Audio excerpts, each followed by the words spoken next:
Hello, I'm Isaac Hayes III, founder and CEO of Fanbase, and I'm here with a very important message. We are at a turning point in the Black community where we must have equity in the apps we use that scale to billions of dollars. But this time, we own the infrastructure, we own the culture, and we shape the future. And Fanbase is the future. Fanbase combines the free functionality of Instagram, TikTok, and YouTube into an all-in-one platform built for the evolution of social media and monetization. With over 1.4 million users, that's real proof that we are shifting the conversation of tech ownership and equity for creators. So right now, I want you to go to startengine.com/fanbase and invest today. The minimum to invest is $399. That gets you 60 shares of stock in Fanbase at $665 a share. This marks a turning point in Black ownership of social media. If we don't take this opportunity to own social media right now, we will always be customers to our own creations. And that can't go on. So once again, go to startengine.com/fanbase and invest today. We must own the platforms where our voices live, our stories matter, and where our culture drives the world. Thank you. Black Star Network is here. Oh, no punch! I'm real revolutionary right now. Thank you for being the voice of Black America. All momentum we have now, we have to keep this going. The video looks phenomenal. See, there's a difference between Black Star Network and Black-owned media and something like CNN. You can't be Black-owned media and be scared. It's time to be smart. Bring your eyeballs home. You dig?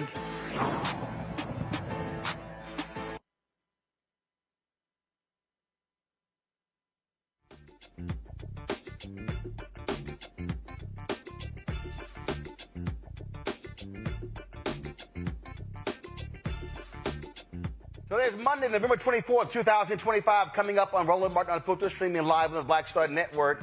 The federal cases against James Comey and Letitia James have been thrown out, not due to lack of evidence, but because the prosecutor who charged them was not legally in position to do so. Another stupid move by Donald Trump.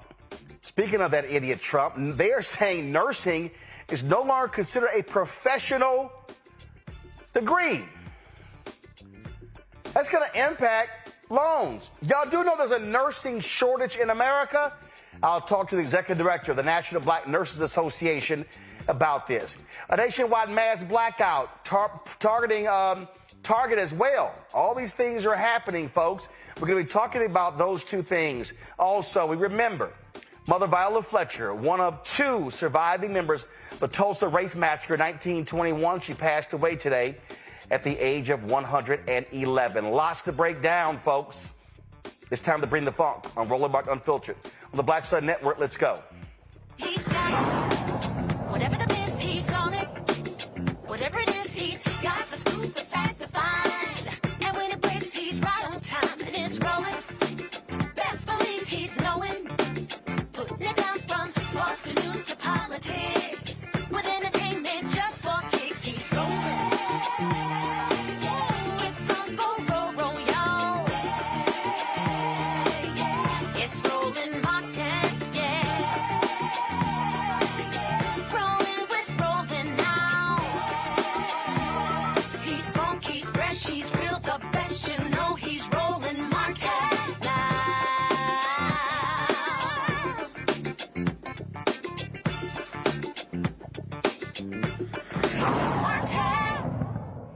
A federal judge has dismissed the criminal indictments against former FBI Director James Comey and New York Attorney General Letitia James, determining that the federal prosecutor who Donald Trump put in place, who brought the cases, guess what? Wasn't lawfully appointed. U.S. District Judge Cameron Curry stated in her ruling, "I agree with Mr. Comey that the Attorney General's attempt to install Ms. Halligan as interim U.S. Attorney for the Eastern District of Virginia was invalid. Since Ms. Halligan had no lawful authority to present the indictment, I will grant Mr. Comey's motion and dismiss the indictment." Now, Judge Curry found that Halligan, who had been appointed as interim U.S. Attorney for the Eastern District of Virginia at the direction of Donald Trump, was the only prosecutor to present the case and sign the indictments. Therefore, the judge determined that the indictments should be voided. The ruling could have significant implications for other prosecutions brought by Halligan's office during her short tenure. A similar ruling disqualifying Alina Habba as the U.S. Attorney in New Jersey has left several criminal cases initiated under her leadership in legal limbo while she appeals the decision. Now, here's the key. The judge ruled that, though, that they still could come back and present the cases. They can go back to another grand jury to actually get indictments against them. So she dismissed the case without prejudice. If she had dismissed it with prejudice, they could not bring the indictment. Goes to show you how nutcase Trump and his folks are. Ami Congo, being a senior professor of Lecture School of International Service, American University, author of Lies About Black People, How to Combat Racism, joins me from D.C. Also, Mateo, the justice guy, legal and political analyst, also joins me. Mateo, I'll start with you. I mean, listen, Donald Trump is using the Department of Justice as his own personal retribution law firm. He's attacking his enemies. He fired the previous attorney general, the U.S. attorney for the Eastern District of Virginia, because the guy wouldn't pursue this. They fired numerous other prosecutors in that office because they wouldn't take it forward. She had no choice to do it herself because other prosecutors said, ain't no case here. And now this idiot is sitting here looking like a complete fool because not only has she screwed up the indictment with what they filed, now she wasn't even lawfully in the job. So, yeah, I'll start by saying that, yes, for sure, Donald Trump is using the Department of Justice as his personal retribution machine. But I'll add at this point that he's not doing it well either.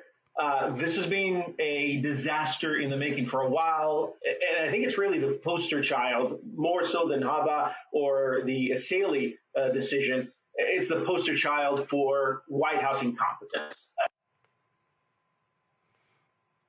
Looks like, Mateo, we're losing your signal. Not sure what's going on there. Okay, now you go ahead. Can you hear me? Yeah, now we got you. Perfect. So I've known that this was going to happen for a few weeks. I wrote a blistering piece on the Comey indictment on my Substack, but we knew that it was going to happen. The courts in New Jersey, courts in California, courts in Nevada, I believe, had already ruled the incompetence of the White House, had already ruled on the several U.S. attorneys that had been unlawfully appointed. But in all those cases, as you said, they were disqualified because at least in those cases, there were other people, other U.S. attorneys that had co-signed. In this case, that didn't happen. So the key thing at this point is for James Comey, the indictment came at the 11th and a half hour. So statute of limitation has run out. And at this point, I think that refiling would not work. There's a thing called tolling in statute of limitations that basically says the clock continues to run unless certain things happen that didn't happen in this case. So if I were the Department of Justice at this point, I wouldn't refile because it would be probably more than likely be rejected. I think what's going to happen with Comey is they're going to file an appeal. And with Letitia James, the indictment suffered from the same consequences. But in the case of Attorney General Letitia James, I think they're going to refile and try to get an indictment. But I'll say one more thing and then I'll shut up. The issue of the misappointment, I'll call it, of Lindsey Halligan is the least of the problem of the DOJ. That indictment is rife with mistakes, with errors. I'll just say one thing. The grand jury was held after they returned a no true bill, which means now we don't think that the person should be indicted. They were held by Lindsey Halligan beyond the 5 o'clock deadline, saying, okay, I'm going to give you 2 instead of 3, and basically implying you're not going anywhere as a grand jury. You're going to be sequestered until you give me an indictment back.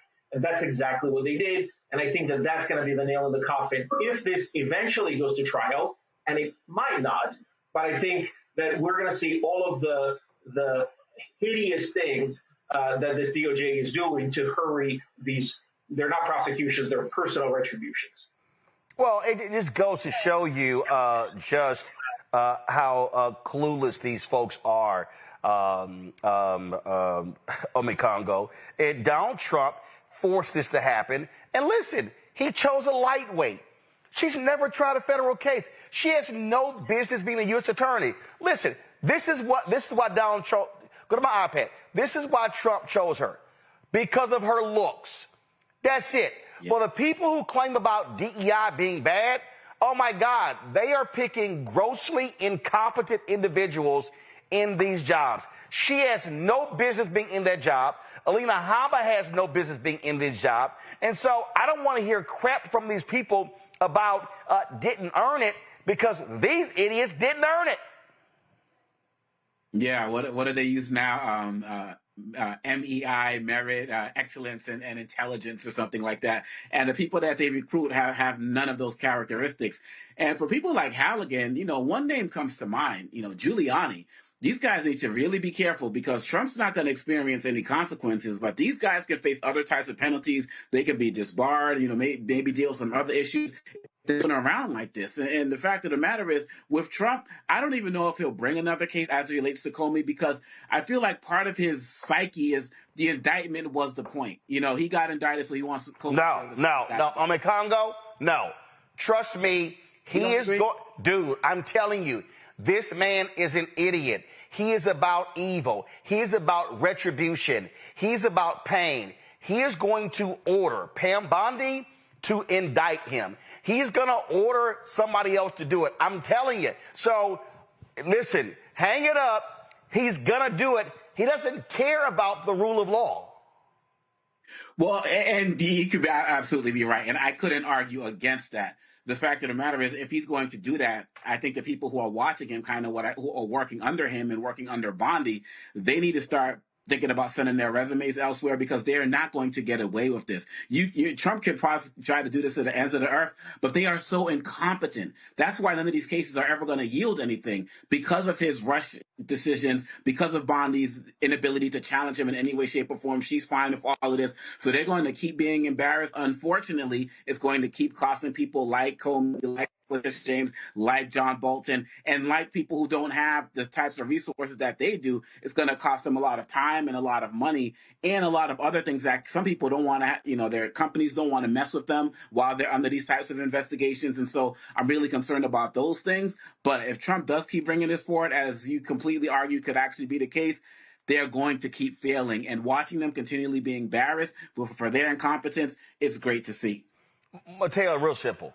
Donald Trump, he wants people to bow down. And if you want a job in his administration, you're going to have to bow down. He is going to make somebody do it.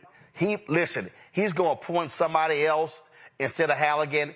It's going to happen. This guy he's not going to be like, well, okay, I'm going to just go ahead. No, he wants to destroy James Comey. He wants to destroy Letitia James because he believes both went after him. I agree that I think America knows that he is driven by the desire for vengeance and certainly not to seek justice. I also think that eventually it might be his demise, but I think that it's going to be a while because there's 300 and some odd million people in the United States. He's going to find a prosecutor. But in fact, he doesn't even have to find a prosecutor. He just has to find a lawyer. Lindsay Halligan proved it. He just has to find a lawyer. Who cares that they have prosecutorial experience or not? That will do what he wants. He likes to surround himself with yes men. Yeah, that's all. I mean, listen, he wants folk to just listen. It's a bow down administration. He wants yes men, yes women. And listen, he's got folks who they know it's wrong. They know it's just out of bounds. But if they want a job, Congo, they're going to do it. Oh, yeah, period, bottom line. I mean, they got to kiss the ring. And what's really sad about it is when you look at the way that these people, not sad, let me see. What's unfortunate about it is the amount of time and the amount of resources that are being wasted as it relates to our taxpayers' dollars to pursue these types of cases. And when you look at the situation with Venezuela, why did that head of that division over there quit? Because he was saying that these strikes are unlawful. Pam Bondi said, do it anyway. So he's like, I'm not going to kiss the ring. And so you got the courts that are turning against him. He's going to be trying to go harder as it relates to the military right now, and they're standing up to him in various ways. You see what he's doing against the 6 representatives from the House and Senate, Mark Kelly and them who made the ad about illegal orders. He's going to keep going. He is not going to stop, and we are the ones who are suffering from it. But at the one point, when you look at Marjorie Taylor Greene, leaving the House, and one of these other Republicans are going to start speaking up, going to start standing up We know it's probably not going to happen anytime soon, but in the meantime, we have to continue to support the people who don't have the resources like James Comey does, because really at the end of the day, Trump will take everybody down with him in every way, shape, and form possible. And I think finally Americans are starting to see that this is what he was about all along. We knew it here at the Black Star Network, but other people were like, oh, it's just Trump being Trump. He is evil, vindictive, and won't stop until everything is burned to the ground. Oh, yeah. I mean, that's exactly who he is. And folks just need to understand that Donald Trump this is how he is going to operate. I saw this item right here. This is Paul Speary, senior reporter, Real Clear Investigations.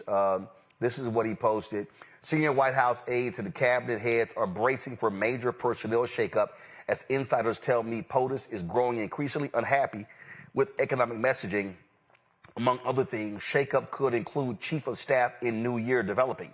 Now, Mateo, also, what has been happening here, a Jake Sherman reported a senior Republican said that you could have some mid-year resignations among Republicans, saying they could very well retire.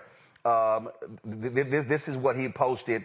He said, let's see here. He said, a few other GOP members messaged us over the weekend saying that they too are considering retiring in the middle of the term. Here's one particular exercise, senior House Republican. This entire White House team has treated all members like garbage, all. And Mike Johnson has let it happen because he wanted it to happen. That is the sentiment of nearly all appropriators, authorizers, hawks, doves, rank and file. The arrogance of this White House team is off-putting to members who have run roughshod and threatened. They don't even allow little wins like announcing small grants or even responding from agencies, not even the high-profile, the regular rank-and-file random members are more upset than ever. Members know they're going into the minority after the midterms. More explosive early resignations are coming. It's a tinderbox. Morale has never been lower. Mike Johnson will be stripped of his gavel, and they will lose the majority before this term is out.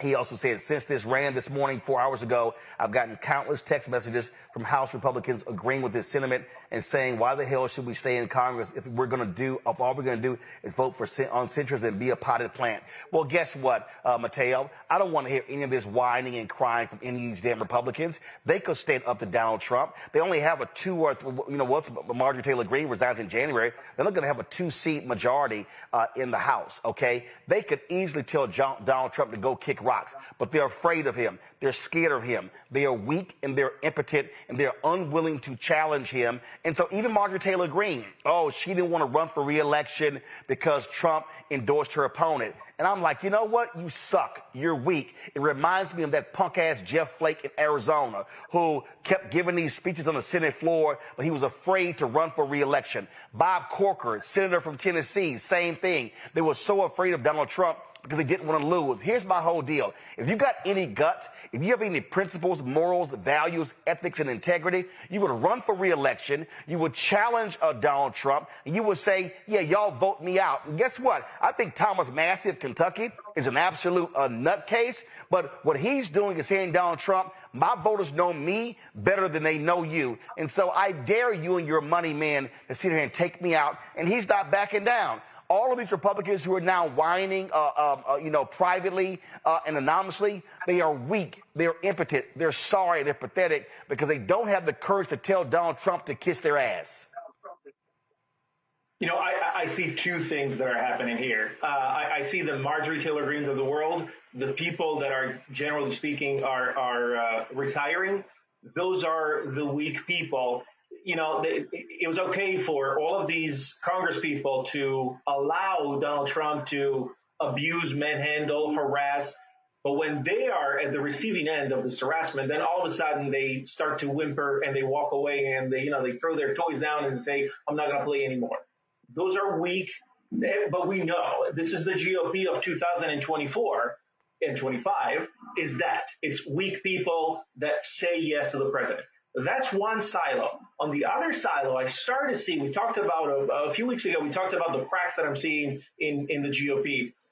And we need to remember that every one of these lawmakers still represents their constituents. They're answering to their constituents more so then they're answering to Donald Trump. The only reason they are following Donald Trump is because they're convinced that their constituents are following Donald Trump. So they're doing what they think their constituents. The moment that stops, and it's starting to stop, because we see the economy is biting back. We see that prices and the tariffs, all of that stuff is starting to bite back. And even the hardcore Trump followers are starting to say, is this for real or did we get conned?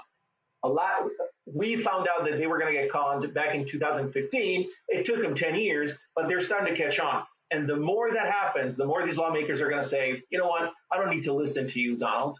Go to your corner, do your thing. I hope that starts happening more and more often. Unfortunately, it's happening at the cost of the economy, killing DEI programs, all of that's happening to America. It'll take us a while to dig ourselves out, but people will wake up at some point and say, I don't really need to follow the president. Well, Omekongo, we see exactly what's going on here. These Republicans, all of a sudden, let's just be clear, and this always happens. Folks love power, and these Republicans know they're going to get their asses handed to them in the midterm elections next year. So they would rather cut and run, and guess what? Do like Christian Cinema did, pocket that campaign money and then do whatever you want with it and leave. That's all we're seeing right here. And so they're scared. They're scared of actually, oh, my God, we're going to be in the minority. That's all this is. And so all this whining, whatever. Yeah, no, absolutely. I mean, Marjorie Taylor Greene, she's leaving right around the time that, her pension's going to be kicking in. So she's going to be getting that congressional pension. She's made millions off of insider trading, from this office as well. So if they really wanted to do something and care about the people, this is Congress. At any time, they can reassert the control that they've given to Trump at any moment, launch investigations, bring people in, find out what Tom Homan did with that Kava money. Like, they can do that if they wanted to. But like you said, wow, it's ridiculous when all of these guys are talking about, yeah, we're going to resign or retire early. It's like they just realized what Marjorie Taylor Greene's realizing. They can cash in and get out scot-free, because if they were really about the business, if they really cared about the constituents and everything that they've been losing, Trump's making people reapply for SNAP benefits, for goodness sake. Say they could easily start partnering with the Democrats. There's more than enough votes to start launching investigations and doing the real work. And many of the people in their communities would support them. Donald Trump is underwater on everything, including immigration.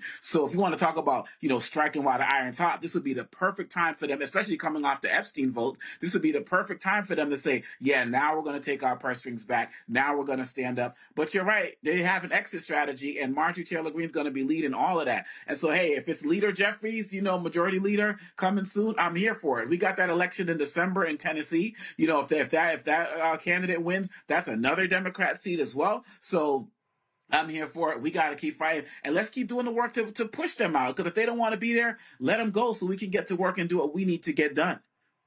Absolutely. All right.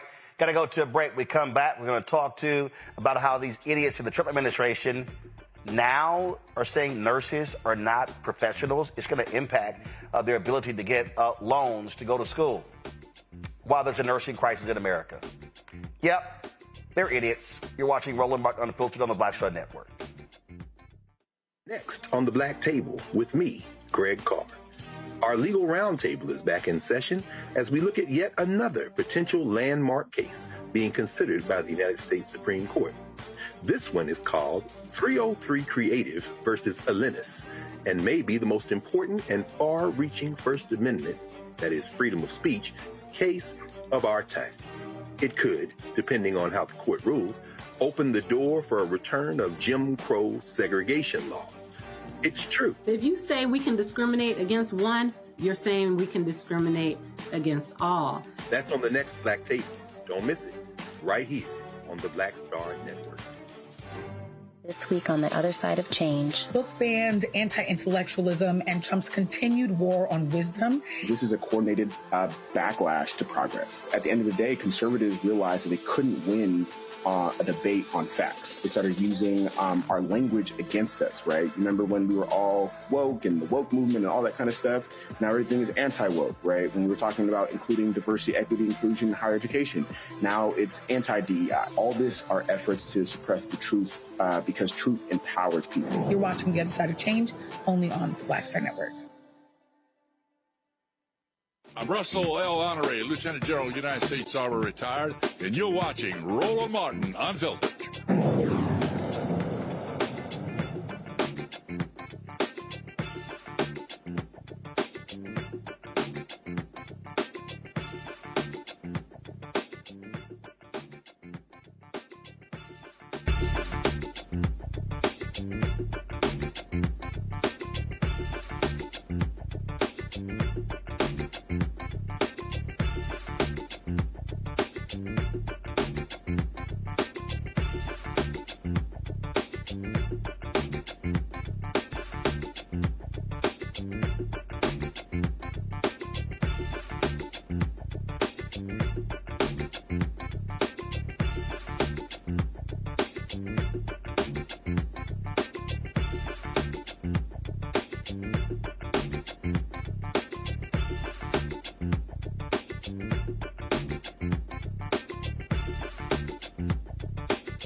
So we got a nursing shortage in America. So what do these idiots in Trump's Department of Education say? Well, let's just create some new rules that overhauls federal student loans. That took place in the big ugly bill, where they no longer classify nurses as a professional degree. Yep, fields such as medicine, dentistry, and law still qualify as professional. But nursing, nurse practitioner programs, physician assistant programs, physical therapy, and civil disciplines have been excluded from this classification.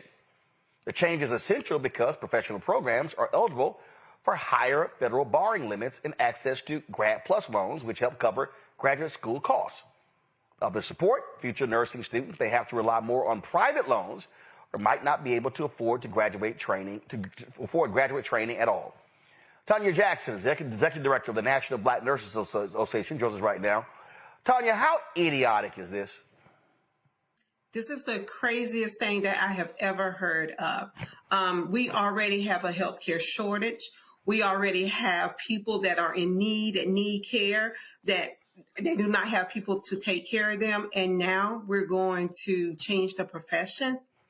Craziest thing I ever heard of. So when we talk about the impact, when we talk about private loans, that means higher interest rates, not protected by the federal government. And again, for the people who don't get it, we've had a nursing crisis in America for at least the last 15 years. Yeah.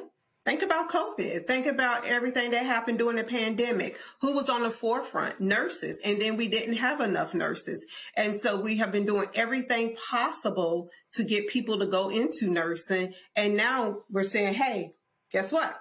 You're no longer a professional. And so what that means is that we can't borrow. It's going to be a cap. They're going to put us into like human service category.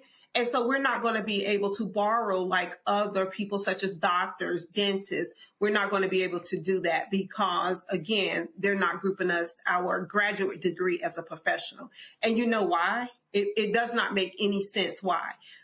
they're saying because when we go in as a bachelor level, on a baccalaureate level, we go in as a registered nurse, okay, or we go in as an ADN or a BSN. But when you go into medicine, you go in science or you go in something else. But then when you get that credential, you become an MD. But when we get the master's or when we get the doctor, we're still like a nurse practitioner or a DNP. So the Department of Education, they're really just going in on that little language, and they're saying that we can't be classified as such. But we go in as a baccalaureate level. We are credentialed. We have a license. So we meet all the criteria. And so to group us, our graduate degree, into a category that does not have a degree, it's really going to do a lot for nursing. It's going to stop people from going in. It's really going to affect people of color. It's going, because, you know, that's where a lot of the HBCUs, they have their programs centered around the nursing program. And so this is going to have a huge impact on the entire United States and not just loans. I mean, it's just crazy. I can't even think of anything else. Folks, here's a fact sheet from the American Association of College of Nursing. They lay out the nursing shortage. This is what they say, folks, right here. So check this out. They talk about, they said the RN workforce is anticipated to grow from 3.1 million in 2022 to 3.3 million in 2032, an increase of 177,000 nurses. The Bureau also projects 193,100 openings for RNs each year through 2032, when nurse retirements and workforce exits are factored in. Okay, y'all, that's called shortage. Then it says the advanced practice registered nurse workforce, including nurse practitioners, nurse anesthesiologists, and nurse midwives, is expected to grow much faster than average for all occupations. Okay, let's keep going. According to a health workforce analysis published by the Health Resources and Services Administration in November 2022, federal authorities project a shortage of 78,610 full-time RNs in 2025 and a shortage of 63,720 full-time RNs by 2030. The 10 states with the largest projected nursing shortage in 2035 are Washington State, blue; Georgia, red; California, the most populous state, red; Oregon, blue; Michigan, red; Idaho, red; Louisiana, red; North Carolina, red; New Jersey, blue; and South Carolina, red. I mean, so Tanya, you look at this and you're talking about, again, the problem that we have. So these yahoos in D.C., all right, who are not health experts, I mean, it's just dumb. And here's the other deal. Ain't like RNs are getting paid $150,000, $200,000. So if you now force somebody to be a registered nurse to have to get a private loan, that means their loan costs are going to increase even more. Yeah. And do you think people are going to go into that degree? People are not going. Tanya froze on us. Now let's get her signal straight. See, Tanya, you're still there? All right, so let me know when we have Tanya back. Folks, look at this here. Congo, March 2023, the International Council of Nurses released a report calling for the worldwide shortage of nurses to be treated as a global health emergency. Hello? Man, I mean, this is scary. I mean, this is not only problematic on so many levels, but I'm just wondering, like, what are hospitals going to do? Like, and how are we, the average person, how are we supposed to trust the nursing assistants that we're going to be seeing in the future? Because I'm thinking about it like, you know, what they're doing with like ICE and Border Patrol, how they're just bringing in everybody, not doing real background checks. And is that what's going to start happening? You know, are we going to start really wondering about the qualifications of the people who are taking care of us? I mean, this is really dire. And we already know that many of the people who are coming here from overseas to pursue nursing careers are also not coming here anymore. Trump's policies. And again, this goes back to what we were talking about in the last segment. This is something that members of the House could speak up on. People in the Senate could speak up on if they really gave a damn. But when you see what's happening with this, when you see what's happening with SNAP benefits, when you see what's happening, we talk about so much on this show about Trump's plan to bankrupt Black America. But we always remember that whatever they do to us, the rest of the country is going to suffer as well. So it's like it's just bankrupting the country morally, health-wise, spiritually. It's disgusting, but this is actually deadly, Roland. This is actually deadly. And where the people are going to stand up? This sounds like something that so many of these guys in these red Republican House members, it seems like something their constituents can get behind, because last time I checked, they need nurses too in rural America and in these red states. Where are they? Speaking up, not happening. Mateo, look at this here. According to the Academy of Nurses report, U.S. nursing schools turned away 65,766 qualified applications for baccalaureate and graduate nursing programs in 2023. Due to insufficient number of faculty, clinical sites, classroom space, and clinical preceptors, as well as budget constraints. So we turn away faculty, we turn away students. Now it's going to exacerbate the problem. And so, and guess what? As the baby boomers, as they get older, who the hell is going to care for them? You take Gen X, okay? Gen X is now, look, so I'm born, so I just turned 57. Gen X is 3 years away from 60. So you're going to have baby boomers who are going to be in their 80s, Gen Xers in their 60s. National emergency.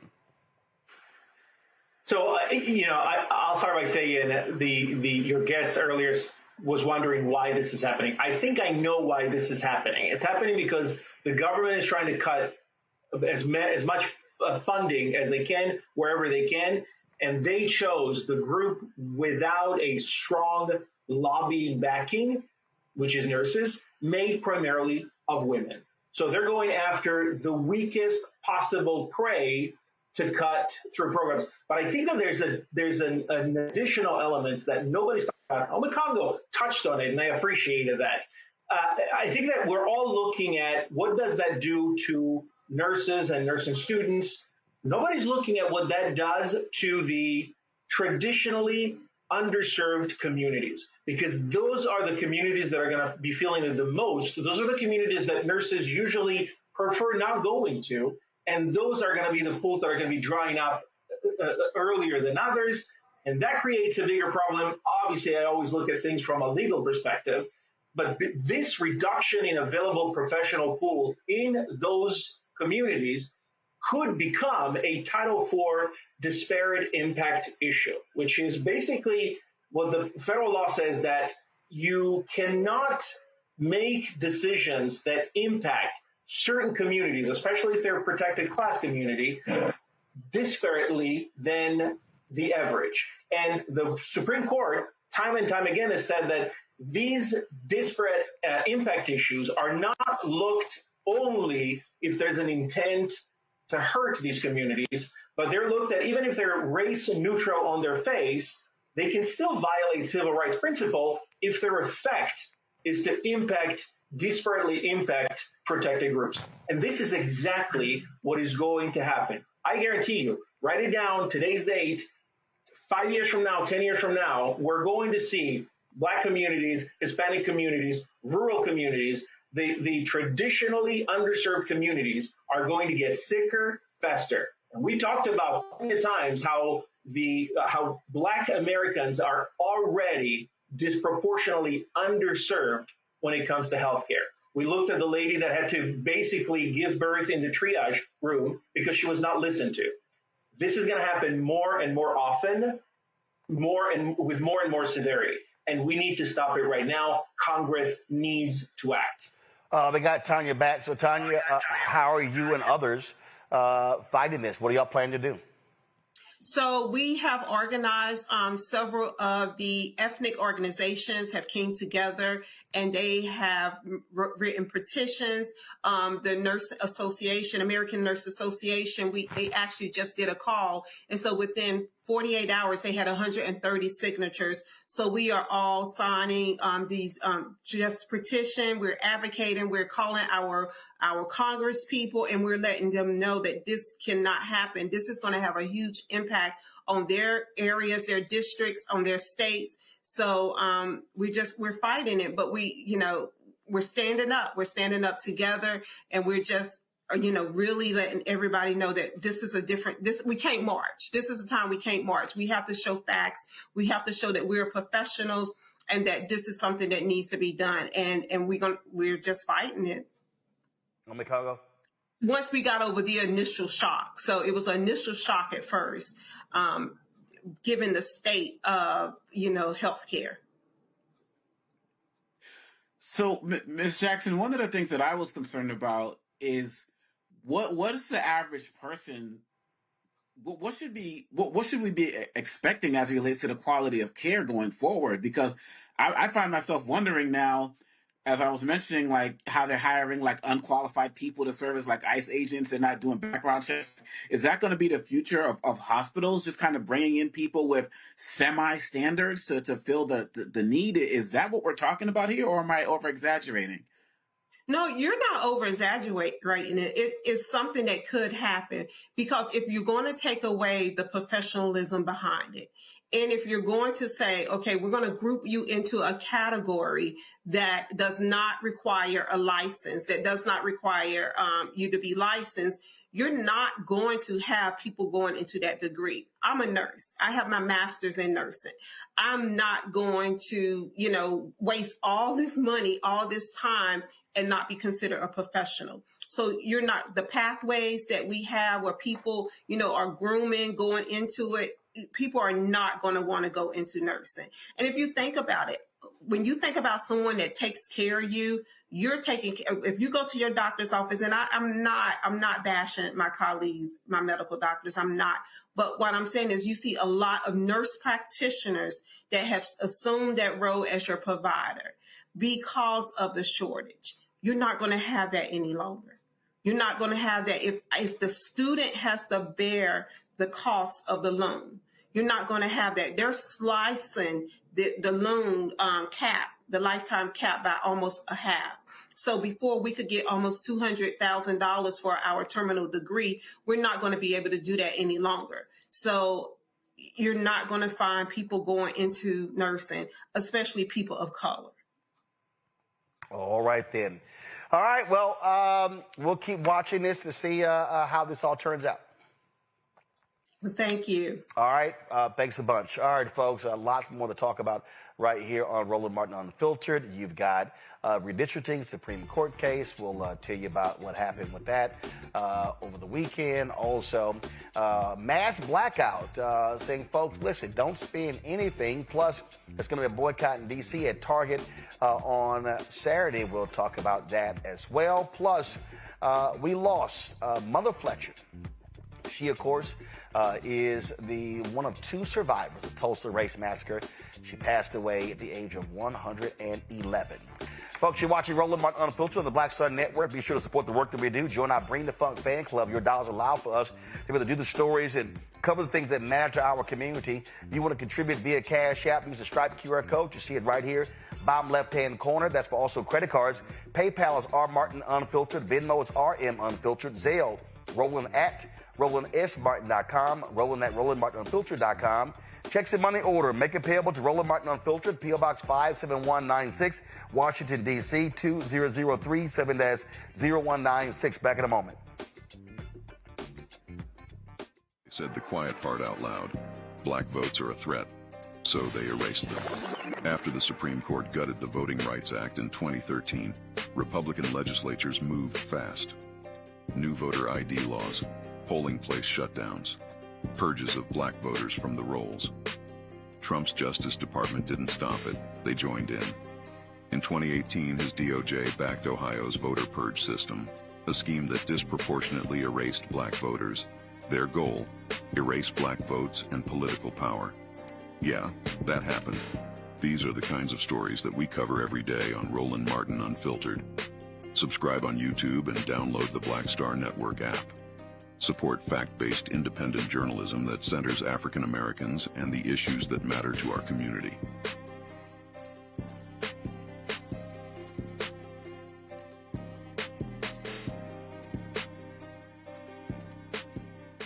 This week on The Other Side of Change. Book bans, anti-intellectualism, and Trump's continued war on wisdom. This is a coordinated backlash to progress. At the end of the day, conservatives realized that they couldn't win a debate on facts. They started using our language against us, right? Remember when we were all woke and the woke movement and all that kind of stuff?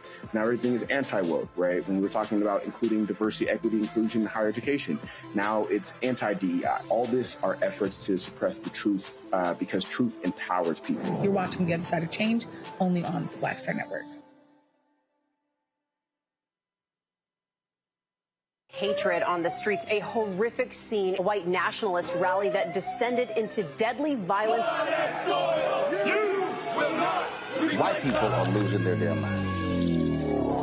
As an angry pro-Trump mob storms the U.S. Capitol, we're about to see the rise of what I call white minority resistance. We have seen white folks in this country who simply cannot tolerate black folks voting. I think what we're seeing is the inevitable result of violent denial. This is part of American history. Every time that people of color have made progress, whether real or symbolic, there has been what Carol Anderson at Emory University calls white rage as a backlash. This is the rise of the Proud Boys and the Boogaloo Boys. America, there's going to be more of this. Here's all the Proud Boys, guys. This country is getting increasingly racist in its behaviors and its attitudes because of the fear of white people. The fear that they're taking our jobs, they're taking our resources, they're taking our women. This is white fear.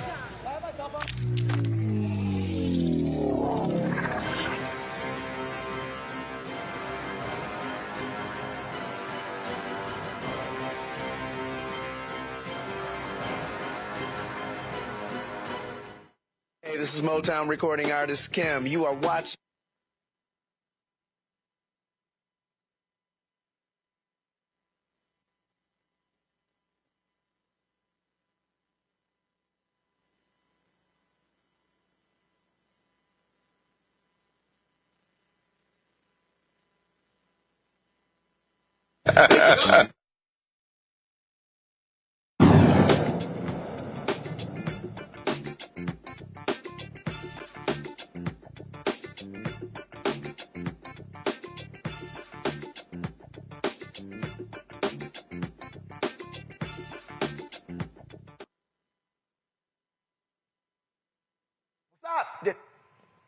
Do I have the guess?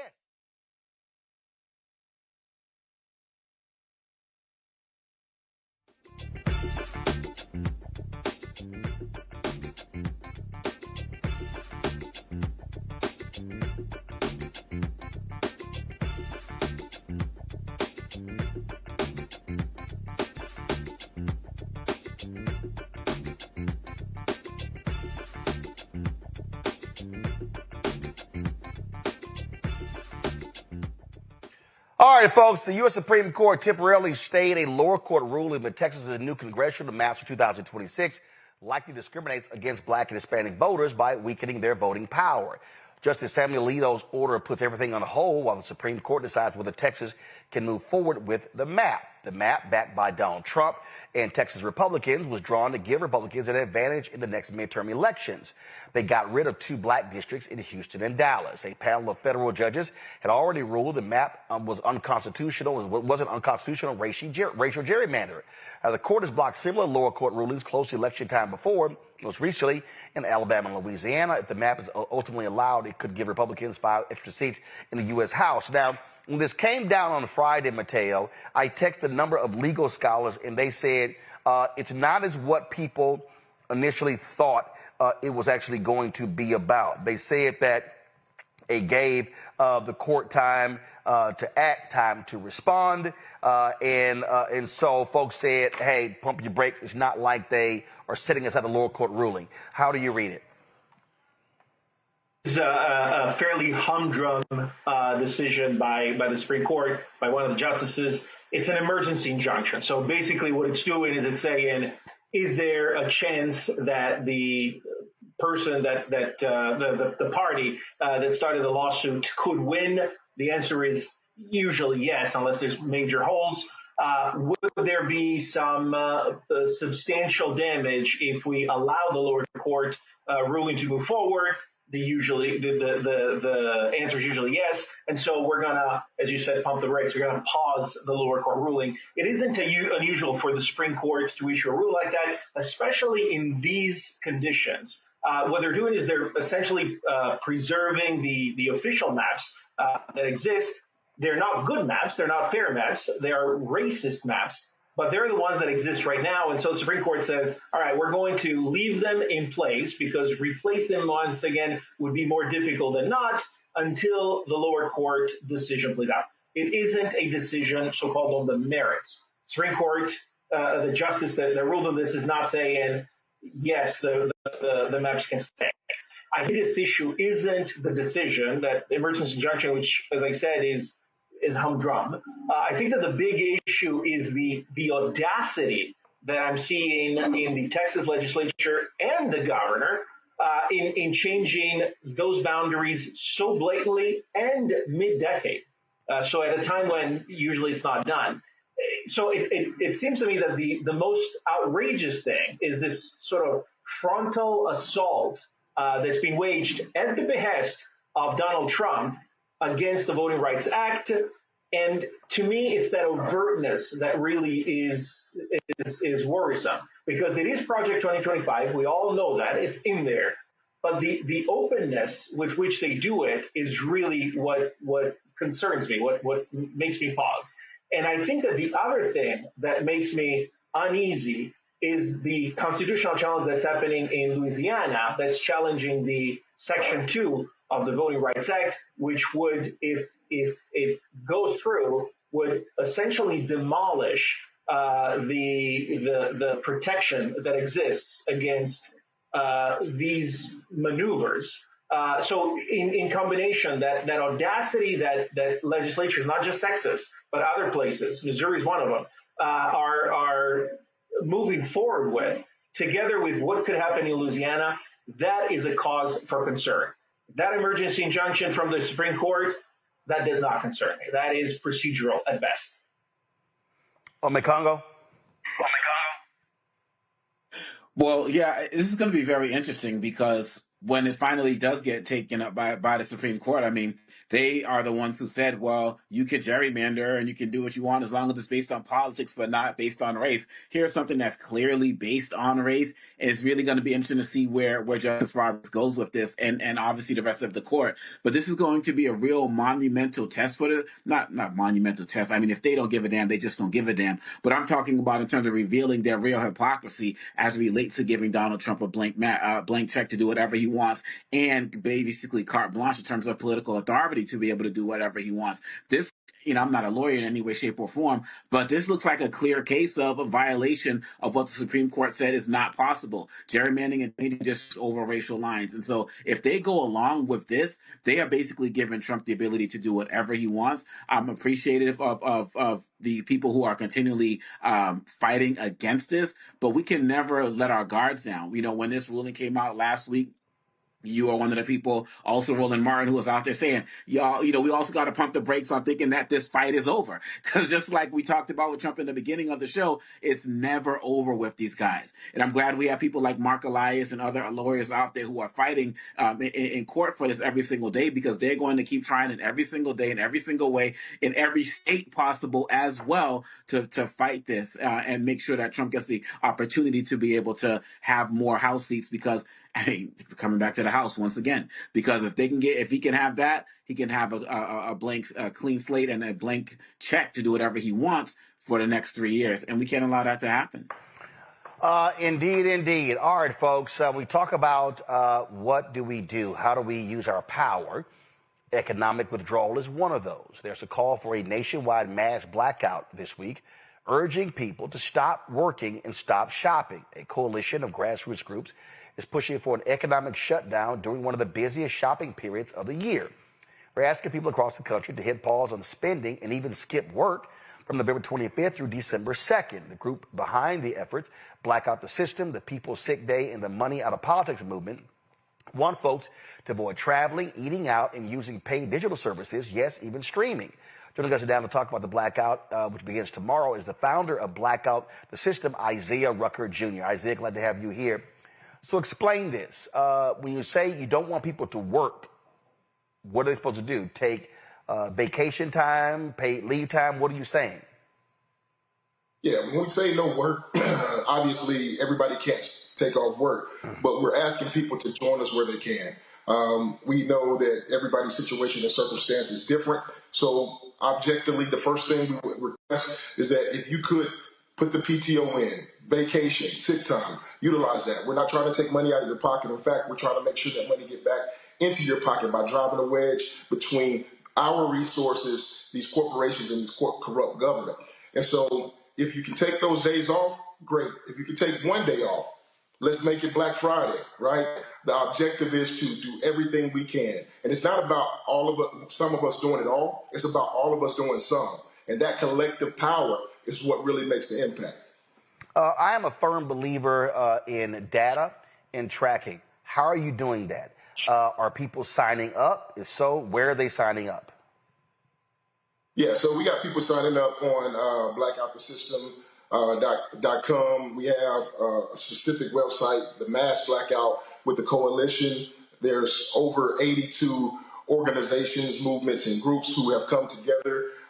This happened all organically, right? And so we're building out systems in place where we'll be able to project some data to the people. We're going to be scraping data today, this evening. We're looking at the market, seeing how things look at and open up tomorrow. And in 2 weeks, we'll see that again because we see a lot of people wanting to push for an extension for the blackout. So we're fighting, we're pushing, we're coming together, but we're doing it in the best way possible. So I myself, I don't know everything, but there's groups, people in the organizations and movements that we're a part of now that's helping us gather that data.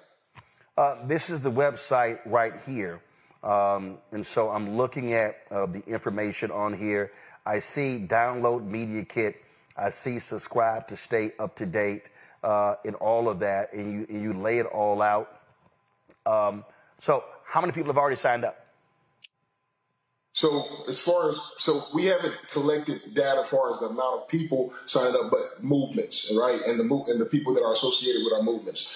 So we have our engagement levels have been approximately around 14 million engaged. Our engagement is pretty high over the last 30 days. No, 1 second. When you say engagement levels, what does that mean? What does the engagement level mean?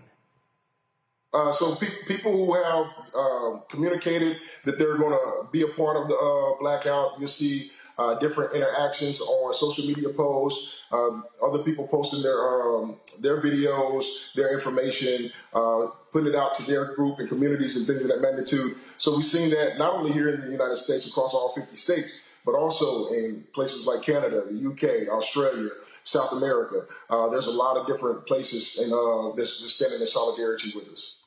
But how do you track it? I mean, and so again, if you're talking about how do you have a measurement, again, when I look at the Target boycott, when I look at how many people signed up for the Target fast, when I look at Nina Turner's group, where they had people who were actually signing up, giving a sense of how many participants are there, they were able to utilize that, and then people begin to build upon that. And so if it's supposed to start, and again, it's supposed to start tomorrow. Right. So if it's supposed to start tomorrow, what are you beginning with? 100,000, 200,000, 500,000, again, and are you going to then be tracking that and updating that on a daily basis? So objectively, if we look across our social media platforms, our following, it exploded, right? And our following is an indication of the many people that will be participating. We got over 500,000 people just following Blackout the System. Now you think about all these other organizations that are part of our movement. And now we have this coalition called the Mass Blackout. And we have over 82 groups, movements, and organizations that's connected with us. You have all those people, all those followers connected. But the ideal is not necessarily just trying to count the people. right? The ideal is looking for the results, the action. What does the action yield? We can get a million people to say they're going to do it, but then no execution. The idea is to get the execution, and we only can do that once we start seeing those numbers. We love people saying, "Hey, we're in with you. Hey, we're ready to go." That's great, but we need people not to back out. And so we're looking at the data in the stock market. We're looking at the wedge that we're driving between our human resources and all those different things. And there's a few people in the background that's going to be scraping that data to make sure that we can present that pretty consistently over the next few weeks. Okay, so are you asking people not to shop at all? Are you asking them to support Black-owned businesses? Because if you say don't shop at all, you got Black Friday, you got others who are saying, hey, listen, I'm sitting here looking at all these products to my left. Every single one of these products is a Black-owned company that are on our shop, blackstarnetwork.com. So what are you actually saying? Don't shop at all, don't spend at all, or spend with Black-owned companies? So what's unique about this movement is very flexible, right? The objective is to get everybody we can activated and involved. So a lot of people will not spend it all. And that's the indications to drive a wedge between our money. There's no taxes that we're spending, no transaction fees. All of that is stopped. Great hope. But if people desire to spend, they can spend with the small businesses. They can spend with the Black-owned businesses. They can spend with the mom-and-pop shops, the family-owned restaurants, and things of that magnitude. On Black Friday, we desire that no one spend it all on Black Friday. We want to be able to have that as like a monumental moment where people can really identify the impact. Obviously, Saturday is Small Business Saturday, so we're encouraging people to spend with the small businesses. Redirect that money back into your community, build your community up. We want people, for the people, by the people, in the community. That's where we want our money to go. Questions from the panel. Ome Congo, you first. Well, one of the things I was wondering as it relates to this is, are you hearing from any of the companies? I know that we've talked about a blanket, boycott, but are you hearing from any companies in terms of demands? Like, we want to show some type of accountability. We want to see like commitments to DEI. Like, are any challenges being posed to them as it relates to that? And are you hearing back from them in any way, shape, or form regarding that? So we've noticed that these companies have no care for what the people are doing. And if they do communicate something, they balk on it every single time. And so we're not necessarily looking for an answer. Right now, it's a stance of unity across all races, cultures, and classes, and we're coming together to drive that wedge between our resources and these corporations. And so it's not necessarily asking them to do anything. We're showing them that we have the power. And this is a second wave. We did this before September the 16th through the 20th. We're doing this again, and we're picked up a whole lot more steam. That means that there's a lot of people who are more aware about the situation, and ultimately we're looking for a culture shift where people can really get into the small business space, be intentional with their spending, be more attentive to what they're doing with their money, with those exchanges that they're going to have with the people. In regards to these organizations and whether or not they will make an adjustment, it probably won't matter, because when the people have it in their heart that they're going to take care of their community and spend with their community, those people won't get our dollars again. Patel? So, first of all, fantastic operation. I am a huge believer in this. I have a term that I use. It's called a civic firewall, which is creating a firewall between us and the ability of the government to impose itself on us. As I read about what you're doing, the mind immediately went to the Montgomery bus boycott, which is the greatest example of how people united through defiance, right? Can promote and influence change. That boycott lasted almost 400 days, if I remember correctly. So 382. And in fact, Mateo, glad you brought it up. We're going to actually be in Montgomery next week because they're having festivities all week next week for the 7th anniversary of the Montgomery bus boycott. So I think that is fantastic. My question to you is, where is the staying power of this? So I am 100% with you. I'm not going to shop. I'm not going to spend any money. If I spend any money, it'll be Black-owned business. It'll be immigrant-owned business. It'll be small businesses. And then what happens after next week? What are some of the things that you have organized? or that you're planning on? Yeah, so that's what we love to do. This is a tactic. This is pushing back against these corporations and pushing back against corrupt government. And we implement this tactic to get people more engaged, giving them something they can do. On our website, the Mass Blackout, there's over 100 things that you can do. You can go to that spin wheel and you can click that spin wheel and it can introduce people into ways to get involved in their communities, really creating a civic force. There's more ways to civic activity than just voting. And so we're getting people involved in their communities in a very large way. So again, this is about a culture shift. We love the Blackout. This is an example of us coming together, showing that we can come together, united fronts across all races, cultures, and classes. But this is a culture shift, meaning that we have to adjust the paradigm, the way we think about our money, how we use our money, and how intentional we are when we spend. And so in December, we're projecting a new rollout. It's called Revolution, and we're going to be talking about divesting. So it's called Divest in December. And we're going to be talking about how people can look at their budgets. The statistics are approximately 85% of the people in the United States don't have a budget. So their money is falling through their pockets. Imagine what happens when they get real intentional with their money and where it's going.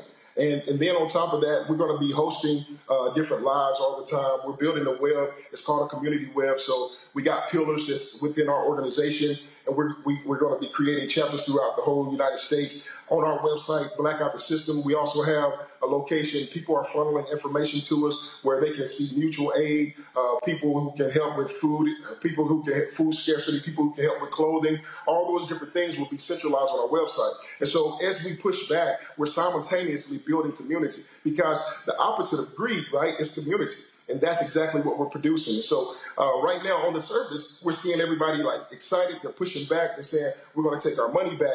But then we want to reinvest into our community, but we got to know how to do that. So education is key, and we're building community and ways people can get that information. All right, then. Again, if people want to get more information, what they should do is go to themassblackout.com, pull all the graphics up, pull them all up. This is, of course, the TikTok, YouTube, Facebook, Instagram, and what's that last one? I don't know what the hell that symbol is. What is that? That's Substack. Got it. Substack. I don't use it, so I think we got one, but I don't use it. So that's Substack. All right, that's all of them. But the website, y'all, is right here, themassblackout.com, themassblackout.com. All right, Isaiah, I certainly appreciate it. Thanks a lot. Yes, sir. Thank you. Folks, we come back. We're going to chat with Pastor Jamal Bryant about a protest happening at Target this Saturday. The Target blackout also continues. We'll tell you all about that. You're watching Roland Martin Unfiltered on the Black Star Network. Support the work that we do. Join our Bring the Funk fan club. If you want to contribute via Cash App, use the Stripe QR code. You see it right here, bottom left-hand corner. Credit cards as well. PayPal is R Martin Unfiltered. Venmo is RM Unfiltered. Zelle, Roland at RolandSMartin.com. Roland at RolandMartinUnfiltered.com. Checks and money order. Make it payable to Roland Martin Unfiltered. P.O. Box 57196, Washington, D.C. 20037-0196. Back in a moment. Next on the Black Table with me, Greg Carr. Our legal roundtable is back in session as we look at yet another potential landmark case being considered by the United States Supreme Court.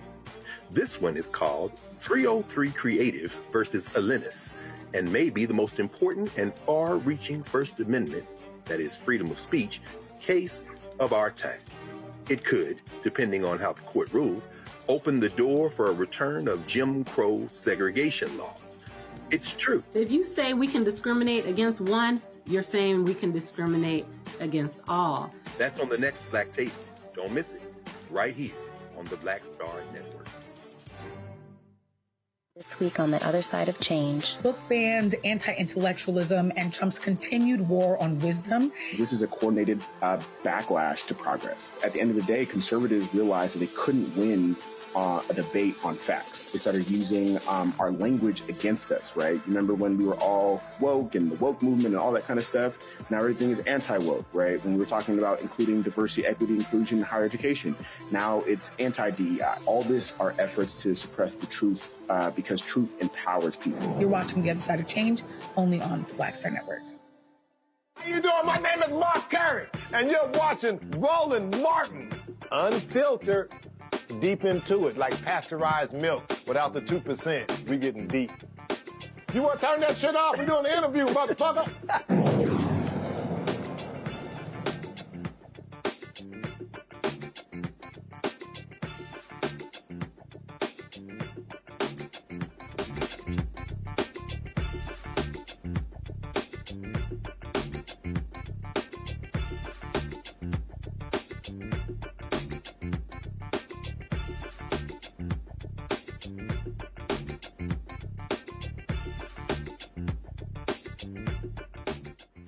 Folks, for almost a year, the boycott of Target has been going on all across the country. It has had devastating impacts on Target's stock price as well as its revenue. And, of course, Black Friday takes place where all of these companies are looking to get people, as many people into their stores as possible. And guess what? That Target blackout, that Target strike, that Target fast, it continues. It has never stopped. Joining us right now is the person behind the Target Fast, Pastor Jamal Bryant. Glad to have you here. Pastor Bryant, we've been covering this, and one thing we've talked about is the continued action, to get people to understand that this thing is real. It's happening. And people have been saying, well, what about other companies? And we said, well, hey, first of all, you need to understand what happens with one company. How do you build that? Earlier, we were talking about the Montgomery bus boycott. That was a 382-day boycott. The anniversary, the 7th anniversary, was actually next Friday, December 5th. And this boycott has been working. Target refuses to actually come to the table to talk about how they're going to fix it. And so as a result, we still are staying away. No, we pressing all gas and no brakes. And so in the fourth quarter of the year is where companies try to turn around. It's called Black Friday because companies are trying to get out of the red. We've got over $2 trillion worth of spending power, but we've not done it in a targeted way, no pun intended. And so this weekend, we're asking people significantly not to go to Home Depot, not to go to Target, not to go to Amazon, but to spend expressly with Black businesses. And obviously, when we talk about this, there have been efforts to sit down with them. You were part of a meeting with their previous CEO, who's now chairman of the board. And listen, they've made a decision that they're not going to really move forward. Frankly, so many of them are scared to death of Donald Trump and their constant attacks on DEI. And so they've decided that kissing his butt is more important than listening to the Black consumer. Bloomberg has now listed Target not as a safe stock. When we started the Target fast, Target was at $145 a share. It has now plummeted to $83 a share. The CEO that Roland just referenced is transitioning to be chair of the board. The new CEO starts, if you can believe it, on the first day of Black History Month. They have had market share losses for 3 consecutive quarters, and they've given no acknowledgement to the impact of the movement. But I want to thank all of you who are a part of this community, who have driven the extra mile, have turned a blind eye, and have not supported Target and standing with the movement. I'm grateful. If I go to, let's see here. Let me blow this up. Give me a second to the point that you just made. And I wanted people to understand. So Target said, hey, we never actually made an announcement. This was a leaked memo. Well, I read that memo, I think, came out on the Thursday, January 23rd. Then you had a couple of local groups, Nikema Levy and others in Minneapolis, Nina Turner's group. They called for the boycott, joined by Tamika Mallory, Until Freedom, March 5th, if I'm correct. That's when your Target fast began. Henry, go to my iPad. I want y'all to understand the numbers. This is actually, so if I go to Friday, January 24th, this is the day after Target, that memo came out regarding ending their DEI programs. Their stock was $186 $1,237.89. Today, at the close of business, their stock is $84.54. That is a drop of $52.65. That's a drop of 38.38%. And let's just be clear. Target likely thought, well, this is going to be short term. This is not going to last. A lot of companies thought that. They didn't expect this would be going on headed towards its 11th month. And so I think they now understand what happens when not only we stay out, it impacts other folks stay out. In talking to Nina Turner, they tried to do an end around by going to the Latino community, and they said, no, we standing with the black folk. Then you've had other organizations that have joined on, other labor groups as well. So this has been building and building. No, it is a movement in every sense of the word. I'm grateful to see how many people have put their hands to the plow. Their foot traffic has dropped by 9.7%. Their online spending or shopping has dropped by 7.8%. And so all different factions are coming in and being a part of it. It is to their own peril that they are not meeting. The reality is there's only so much toilet paper that Donald Trump can buy. You need black people. We are the nation's lead consumer.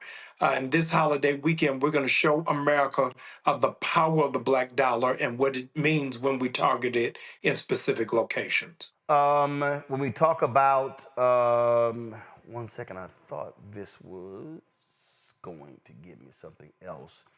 So just so folk understand that when we talk about companies, we talk about stock price as well. When you look at market cap also is an issue here. And so, Target's market cap is now $38.94 billion. That's also a dramatic drop. We talk about market capitalization. That's tied to stock price. And so people need to understand that this boycott has been highly effective. It obviously has had an impact on black businesses. How have you and others been working with those black businesses to talk about how, in terms of how they are doing? Yeah, no, it has had an impact, regrettably, but what we have been promoting is DC, direct to consumer, that we are not boycotting those businesses. We're just asking people not to use the Target platform. We partnered with that Black Chamber of Commerce to try to amplify it. This weekend, Roland, we're doing a bullseye market in Atlanta with 120 Black-owned businesses under one roof. Black Friday, Black Saturday, and Black Sunday. We're converting our Family Life Center and turning it into a Black mall for the weekend. So those of you who are in Metro Atlanta or visiting Atlanta for the holiday, come and support these Black businesses. And just so people understand what happens when we do shift a strategy, this is a story here with Melissa Butler of the Lip Bar. She talked about their sales being down 30 to 40% at Target, but their sales have surged 40% across the country. This article says here that they project their sales to be up by 40%. The article said, our sales are absolutely down any given week at Target. We're down approximately 30 to 40%, which is very painful for a small business. I think that we will see some businesses suffer fates that we don't want to see from this. But she said that by making other moves, they've seen their sales increase. That shows that there are other ways for us to be able to reach consumers. And it says that it's a conscientious decision. I'm an 80s baby, Roland, so I grew up when Nancy Reagan was the first lady of the nation, and she had a campaign when I was a kid saying, just say no to drugs. When she did it, drug usage went up by 40%, which shows you can't tell people what not to do without telling them what to do. That's why we're underscoring we ain't buying it. While we're telling people where we're not shopping, we have to tell them where we are shopping. And so just like the Lit Bar has had an amazing and astounding surge, I'm hoping that the same thing happens for Black entrepreneurs. Here's the reality. Over 400,000 Black women have lost their jobs since February, and the nation's fastest growing demographic of entrepreneurs are Black women. And so let's support Black women and Black business at large for all that they're doing. Questions from the panelists. Mateo, you first. Yeah, so first of all, thank you so much for what you're doing. Almost a year of boycott is very, very long. You know, I'm glad to see what it's doing to the stock price of Target, but I'm saddened to hear that they're not even approaching the negotiating table, let alone sitting down at it. So what is your message to the ones that started maybe and now are becoming discouraged and they're saying, is this worth it? What is your message to them? Yeah, the message is we have precedent. Next Friday, Roland and I will be in Montgomery for the 70th anniversary of the Montgomery bus boycott, where they went over a year. We haven't even reached the 1 year mark yet. And so I think that steady wins the race. I think if there be any glimmer of hope, it is that there'll be a new CEO in February. And I think that the shareholders are going to really put his feet to the fire to say that you've got to do it. It's not an ego issue, it's an economic one. Ome Congo? Pastor Brian, thank you so much for all of the efforts and work that you've been doing. I remember when this campaign first started and everybody was saying, oh, Black folks are going to do this, not going to support it, so on and so forth. What gave you the confidence to believe that we can believe in Black people to be able to put this together in ways that Target and some of these other companies simply did not and still do not? Well, I'm a plagiarist, so I stole from history. That the Black church needed to get involved and engage. Some amazing super bad sisters in Minneapolis started the boycott. I started the fast to get the churches back involved and engaged. The secret weapon of the Montgomery bus boycott was the spiritual entity. And I knew if the churches could find some buy-in and some spiritual grounding, that it would catapult us to success. And I'm grateful to see churches re-enter the conversation about social engagement. This Saturday in D.C., there's going to be a picket line, 3100 14th Street, beginning at 11 a.m. Talk about that. Yeah, so let me give high commendation to our brothers and sisters in D.C. who have been picketing for 37 weeks. Amazing strength and amazing courage. Transparently, Roland, I was tentative about doing protests at the beginning of it because I figured if you could get a felony for outside of Target. Actually, hold on. You actually broke up. You said, if you could get a felony, then it cut out. Go ahead. Yeah, I said at the beginning of the movement, I was reticent about doing public demonstrations because they were handing out felonies for people protesting Teslas. So I thought that Black people outside of Target would be a deer in the headlights. But this group in D.C. for the past 37 Saturdays have been outside of Target. So Nina Turner, Tamika Mallory, and myself are coming to stand with them on this coming Saturday at 11 o'clock. Now, obviously, what people want to know, this is going to be a year come February 1st. That's when the boycott started. The Target Fast began March 5th. Are you and others talking about adding a company or other companies beginning in 2026? Oh, no, absolutely. We are actually going to be meeting about that as soon as we get through this We Ain't Buying It weekend to really focus in and hone on where it is that we are. But my faith says that by February, Target is not just going to have to come to the table, they're going to have to come with place settings. All right, then. Pastor Jamal Bryant, we surely appreciate it. Again, folks, if you are in Washington, D.C., you can see it right here. That boycott is going to be at 3100 14th Street Northwest in D.C. beginning at 11 a.m. Are y'all going to be live streaming it? If you say so. Well, if y'all gonna be live streaming, let us know so we can pick up the feed. Yes. I'll be in Texas personally, but Yes. certainly let us know so we can put it out there. Roland, let me say one thing before I go. You were the very first to give the Target boycott a stage and a platform, and I'm grateful. So I want to challenge every church. Roland is raising support $1 million by December 31st. And so on behalf of the churches, I want to lead by example. New Birth is pledging $1,000. I want to challenge every Black church in the country to follow suit and do the exact same. Well, I appreciate that. And what we announced is, first of all, we're launching a new daily news show. It's going to be a noon show beginning in January. We're setting it up as we speak. We're going to be launching a health show. We also are going to be launching a business show. And so it's a whole lot we're looking to do. We completely retooled. Awesome. We completely retooled BlackStarNetwork.com.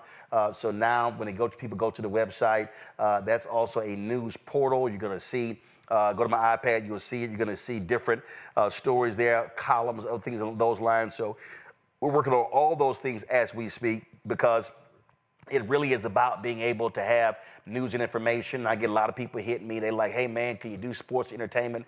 I tell them, look, I like those things, but the answer is no, because we need to have, I tell them, I said, we have to have a place where we center news and information, and we're not focused on entertainment and who dating who's sleeping with who, all kind of stuff. And that's fine. I tell people, if y'all want that, go somewhere else. But it ain't going to happen here. Right. No, that's great. Salute to you. Thank you, sir, for holding the torch in the bloodstained banner. I appreciate it. Thanks so much, Pastor. Folks, we come back. I saw this video. First of all, I got a couple of things we're going to talk about. We're going to talk about the loss of course, Mother Fletcher in Tulsa. But we come back. I saw this video, but it really was one of the dumbest things I've ever heard in my life. So I literally have got to talk about it. This notion of you don't need to read, but you need math. Let me deal with that when I come back. You're watching Roland Martin Unfiltered on the Black Star Network. If in this country right now, you have people get up in the morning and the only thing they can think about is how many people they can hurt, and they got the power, that's the time for mourning. For better or worse, what makes America special, it's that legal system that's supposed to protect minorities from the tyranny of the majority. We are at a point of a moral emergency. We must raise a voice of outrage. We must raise a voice of compassion. And we must raise a voice of unity. We are not in a crisis of party versus party. We are in a crisis of civilization, a human rights crisis, and a crisis of democracy itself. And guess what? You've been chosen to make sure that those that would destroy, those that would hate, don't have the final say, and they don't ultimately win. Michael McMillan, President and CEO of the Urban League of Metropolitan St. Louis, and you are watching Roland Martin Unfiltered. You know, it's a lot of...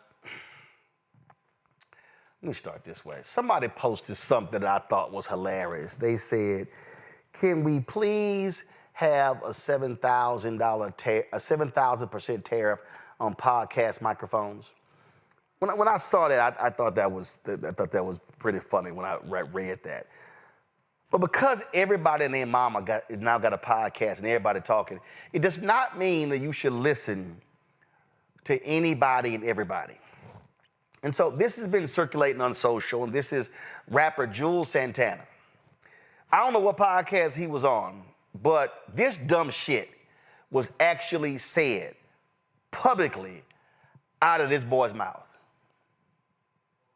I think that shit gonna take over. Nah, but seriously though, you should though. We gotta start teaching our kids though, just financial wealth and literacy and all that shit early, because by the time they get to 9th grade, they should be just learning how to start businesses and how to. But they don't really need to know how to read. Wait, stop. I ain't gonna say that. I say that respectfully. I'm not saying that in a way to be literate, because you're not supposed to be illiterate, but you can. What's more important, reading or math?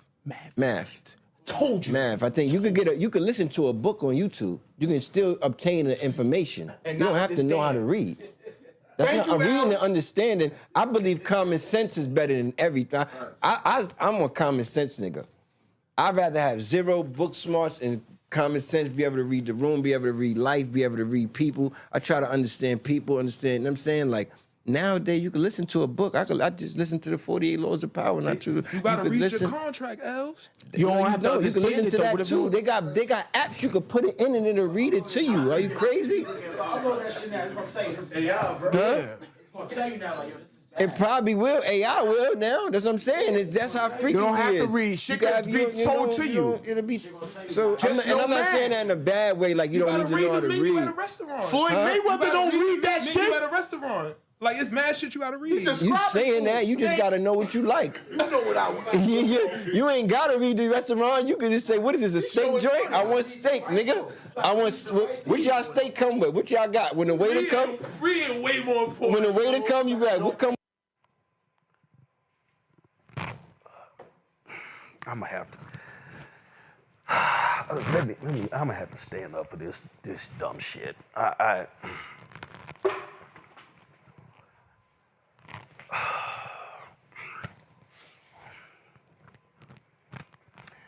How on earth can your ignorant ass say out of your mouth that we need financial literacy, but we don't need literacy? How? I think by the 8th, 9th grade, our folks should be launching businesses. Okay. How are you going to launch a business if you don't know whether you need an LLC, whether you need an S Corp, whether you're going to be an Inc? How do you even know what type of company you're going to have to launch? Jules, how are you going to know where you should incorporate your business, whether it's in Delaware, in Nevada, in Texas, or some other place? I own this. And so I'll turn the lights up over there. So you can listen to a book. You can listen to a book. Okay, you can listen to a book. Okay, so here's what I need to know, Jules. In order to plug up and turn on and activate this TV from my control room, what should I do? Switch this camera over here. Y'all can't see it. So this TV monitor here, there's a wireless Hollyland device that is connected to this TV that sends the signal from, in fact, put the program in this monitor, Henry. I think we can be able to do that. So Henry is at the switcher. He has to be able to read something to know how to actually do. Let me walk over here. So let's see here. So I'm standing here well, which camera am I looking at? I'm standing here. So let's see here. This is a Sony robotic camera. Turn the lights up behind me. This is a Sony robotic camera. That's a tripod. Matter of fact, this is a pop-up. Henry and I were at the Miami F1 Grand Prix race, and we saw the folk from Sky Sports sit here and do this. Zooming out. We were at the race, and the guy walked over and he pushed this all the way down, and me and Henry went, "Oh shit!" We like, "Hold up, what?" We like, "Wait, how you do that?" So we then walked over And he then told us where they ordered this from. We went to the website.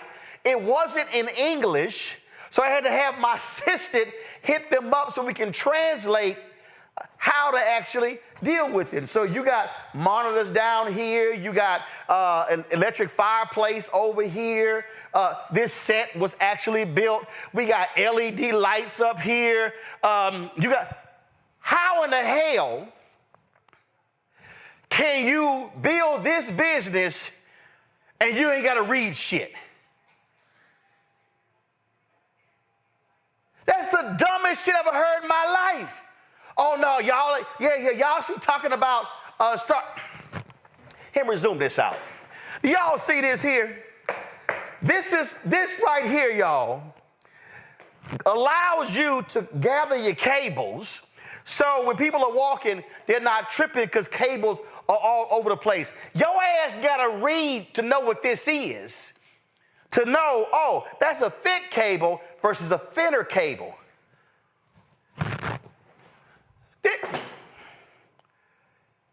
How in the hell? Oh, yeah, you just need AI. AI can't read your contract for you. You still got to know what the hell is in your rapping contract. But okay, you a rapper. Let me go back over here, okay? All right, Jules. See, this was I don't understand, which is just dumb to me, okay? Can we go to my iPad? I just saw this. The IRS has released new information on the tax brackets for 2026. Look at this right here. It said the marginal tax rates for various incomes. And so the top tax rate of 37% for individual single taxpayers, it lays it out there. And then it lays out married, 35, 32, and on and on and on. How your ass gonna know what the tax rate is if your ass don't read? Oh, I get it. Jules gonna say, well, you know, I got a CPA. I got a CPA. Their job is to read. Okay, that's interesting. Let's see here. Kareem sues financial advisor. Are y'all aware that one of the greatest basketball players ever actually had an ex-business manager who stole from him, and Kareem filed a $59 million lawsuit against him? So imagine if Kareem Abdul-Jabbar, one of the smartest brothers out there, never knew how to read.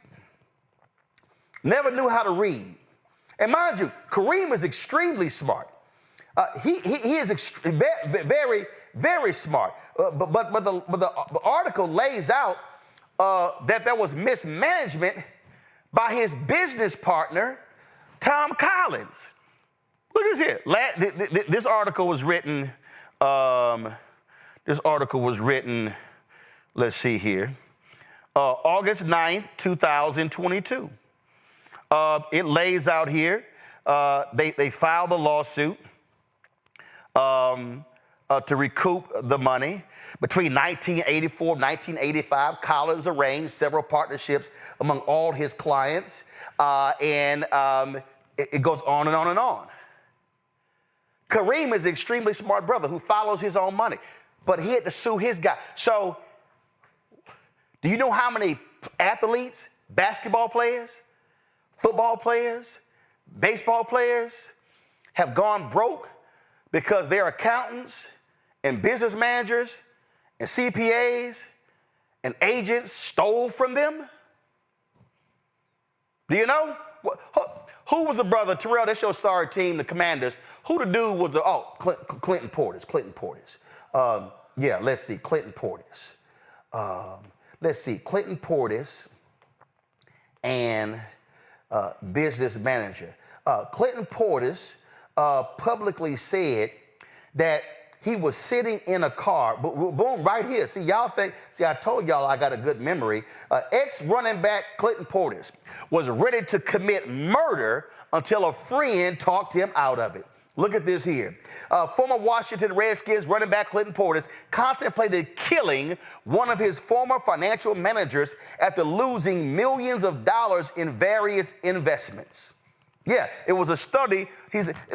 Sports Illustrated put it. Portis recounted a night 4 years ago, this is 2017, in which he sat in a car outside a building, holding a gun and awaiting one of the managers he felt had ruined him financially. Ask Terrell Owens what happens when you're not properly following your money. And so when you hear stupidity like that, yeah, somebody just mentioned in the chat. I definitely remembered him. Y'all, if you want to, go ahead and Google Tank Black. Tank Black stole from all sorts of folk. In fact, he went to prison. Hell, he went back to prison as a result of what money laundering and fraud. Again, look at he represented former University of Florida football stars Ike Hilliard, Fred Taylor, Jacquez Green. Look at this here. Black was convicted of charges in a case in which several professional athletes lost a combined $12 million. Y'all, I can go on and on and on. So when somebody says something so stupid and ignorant, like you don't need to read, run. As a matter of fact, how you gonna tell folk don't read when you barely can actually say the word literacy? Play it back. And I think that shit gonna take over. Nah, but seriously though, Right? you should though. We gotta start teaching our kids though, just financial wealth and literacy and all that shit early, because by the time they get to 9th grade, they should be just learning how to start businesses. And I'm just saying. I'm just saying. You can't. I really wish folk. What'd you say, Carol? I didn't hear you. I really wish these folk would wake the hell up and stop letting some people talk. Listen to me right now, y'all. Do not listen to Jacquez Santana. If you are a music producer or an artist, a sound engineer, if you got any job in the music business, do not listen to him. If I call Chuck D right now, Chuck D, one of the most, man, Chuck was sending me some stuff this weekend. I mean, Chuck went deep. Chuck will say, how the hell are you going to tell folk don't read? That is just idiotic. You cannot open a business if your ass can't read. Hell, if you want to open a restaurant, your ass got to read the label on the damn food. Ome Congo, so again, I try to ignore most of the dumb shit that I hear on a lot of these shows, but I had to just go ahead and rip this nonsense. And I'm glad that you did. I mean, it's so disgusting. I mean, I work with so many young people across the country, and just seeing and it's not just young kids, but just across this country, like the anti-intellectual mindset that's just creeping in from the top, starting with Trump all the way down. This idea that so many things can just do things for you. AI can do this. What do you say? Go to a restaurant and say, hey, I like beef. Give me some beef. Like just turning everything over to tech and turning these things over to other people. I can have somebody read it to me. I'm thinking about Sam Cooke, right? When he got sick one weekend, he was at home reading his contracts. And then he realized that Alan Klein had stole all of his stuff. How did he know that? Because he was able to read. And this intellectual decline, if you look at our scores, especially COVID, in terms of our scores in our K-12 schools, it's been going down in terms of math, in terms of reading, in terms of English, in terms of writing, everything's been going down. And damn, Roland, like reading math is reading. You know what I'm saying? It's like, I got to be able to read numbers to understand, 900 versus 9,000. Like, that's literacy. First of all, if you got a math book, you got to go to the back of the book to read what type of math equation you want to go to on page 38. I mean, your ass got to read a math book, Mateo. First of all, it's very insulting to tell people, hey, you can only learn one thing at a time. You can learn either financial concepts or you can learn how to read. You can't do them at the same time. Second of all, as all of you said, financial literacy requires literacy. You can't open a business without putting together a business plan. How are you going to go to a bank and say, this is my business plan, if you don't know how to read? How are you going to read the contracts, the loan agreements that the bank gives you? How are you going to read the contracts of the people that are supplying you with goods or that you're working with? You need literacy. But beyond that, what I find insulting is the set aside of the power of being able, of the power of literacy, the power of being able, because books are not just about reading things, books are about power.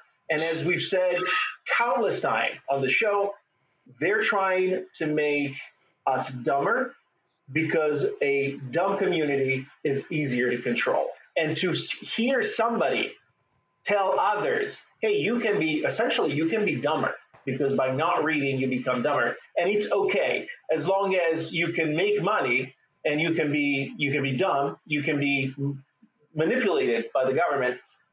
It's not, at that point, it's not just insulting, it's extremely dangerous. And to hear people that are successful say that people look up to, say that, is disconcerting and disheartening to me. And one of the reasons why so many people in the music business have gone broke is because they didn't read their contracts.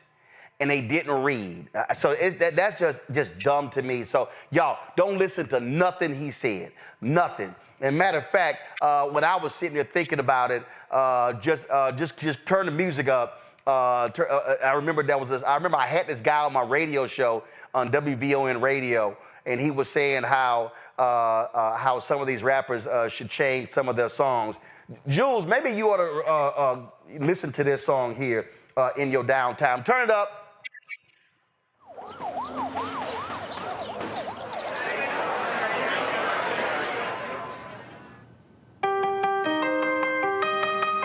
Yeah! What's up, y'all? This your boy G Mike. You see, I usually do songs with like hooks and concepts and shit, right? But fuck that, man. I'm trying to go platinum. So I'm about to rock this shit. Check this out, y'all. Read a book, read a book, read a motherfucking book. Read a book, read a book, read a motherfucking book. Read a book, read a book, read a motherfucking book. Read a book, read a book, read a motherfucking book. R-E-A-D-A-B-O-O-K. R-E-A-D-A-B-O-O-K. R-E-A-D-A-B-O-O-K. R-E-A-D-A-B-O-O-K. Not a sports page, not a magazine, but a book, nigga. A fucking book, nigga. Not a sports page, not a magazine, but a book, nigga. Like the N-word, everything else, but since some folk need to guess that's if you need to get your attention, why don't you look that up? So the book is from Bomani Arma. The song is called "Read a Book."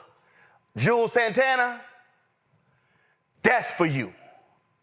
When we come back, we'll remember one of the two surviving folks of the Tulsa race massacre, 1921. She passed away. Mother Fletcher, 111 years old. We'll talk about her next, right here, Roland Martin Unfiltered on the Black Star Network. This week on the other side of change. Book bans, anti-intellectualism, and Trump's continued war on wisdom. This is a coordinated backlash to progress. At the end of the day, conservatives realized that they couldn't win a debate on facts. They started using our language against us, right? Remember when we were all woke and the woke movement and all that kind of stuff? Now everything is anti-woke, right? When we were talking about including diversity, equity, inclusion, and higher education, now it's anti-DEI. All this are efforts to suppress the truth because truth empowers people. You're watching The Other Side of Change only on the Black Star Network. Now that Roland Martin is willing to give me the blueprint, hey, Cyrus, I need to go to Tyler Perry and get another blueprint because I need some green money. The only way I can do what I'm doing, I need to make some money. So you'll see me working with Roland. Matter of fact, it's the Roland Martin and Cheryl Underwood show. Well, should it be the Cheryl Underwood show and the Roland Martin show? Well, whatever show it's going to be good.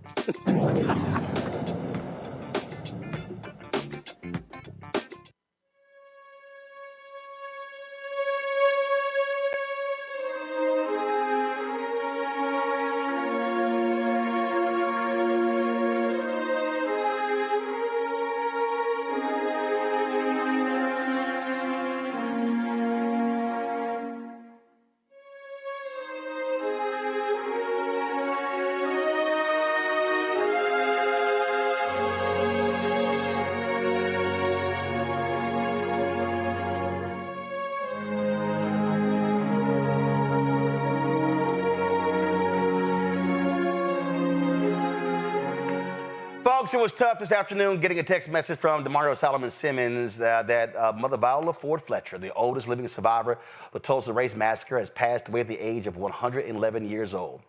She was among the living survivors who pursued a lawsuit against the city of Tulsa, the state of Oklahoma, as well as other related departments, alleging they were complicit in the 1921 massacre in Tulsa that left hundreds of black folks dead, destroyed Black Wall Street, the Greenwood community there.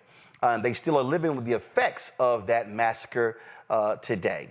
Of course, we were there in Tulsa for the 100th anniversary of that race massacre. And so many people celebrated and honored them. This was one of the, this was the march that took place. We covered that live right here on Roland Martin Unfiltered. You see her brother, Uncle Red, right there.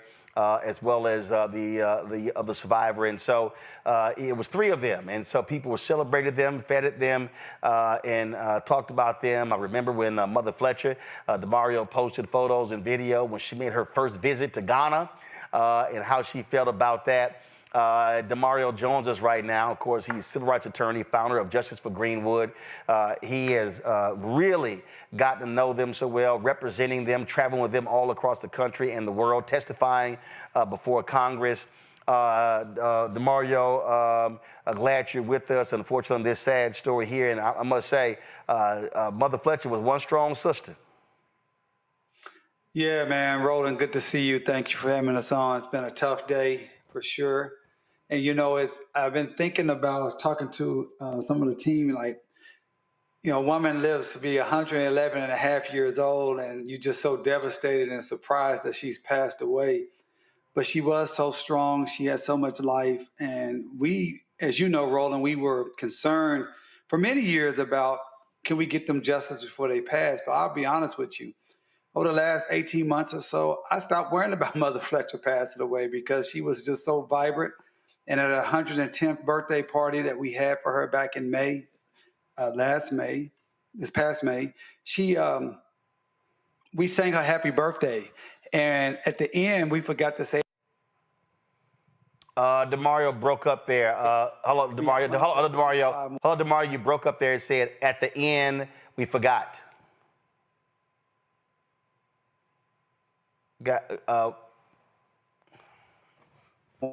The county or the Demario, 1 second. Demario, 1 second. You broke up there. You said you sang happy birthday. At the end, we forgot. Oh, at the end, we forgot to say and many more. And she raised her hand and said, and many more.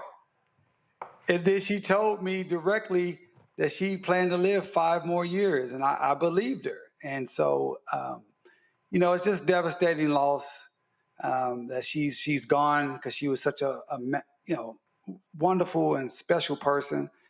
She was just more than a client. She was a friend. She was, you know, extended family. We traveled together. We went all over the country together. We testified at Congress together. We went to many, many court hearings together.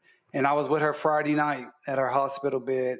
And she was, my wife and I, Mia and I were there with some other folk, Dr. Tiffany Crutcher. And she was very alert, very engaged. But we knew the end was close. And so today it happened. And we're going to miss her, but we're going to continue to fight for her and her legacy, for Mother Randall, our last remaining survivor, and for descendants for reparatory justice that's still owed.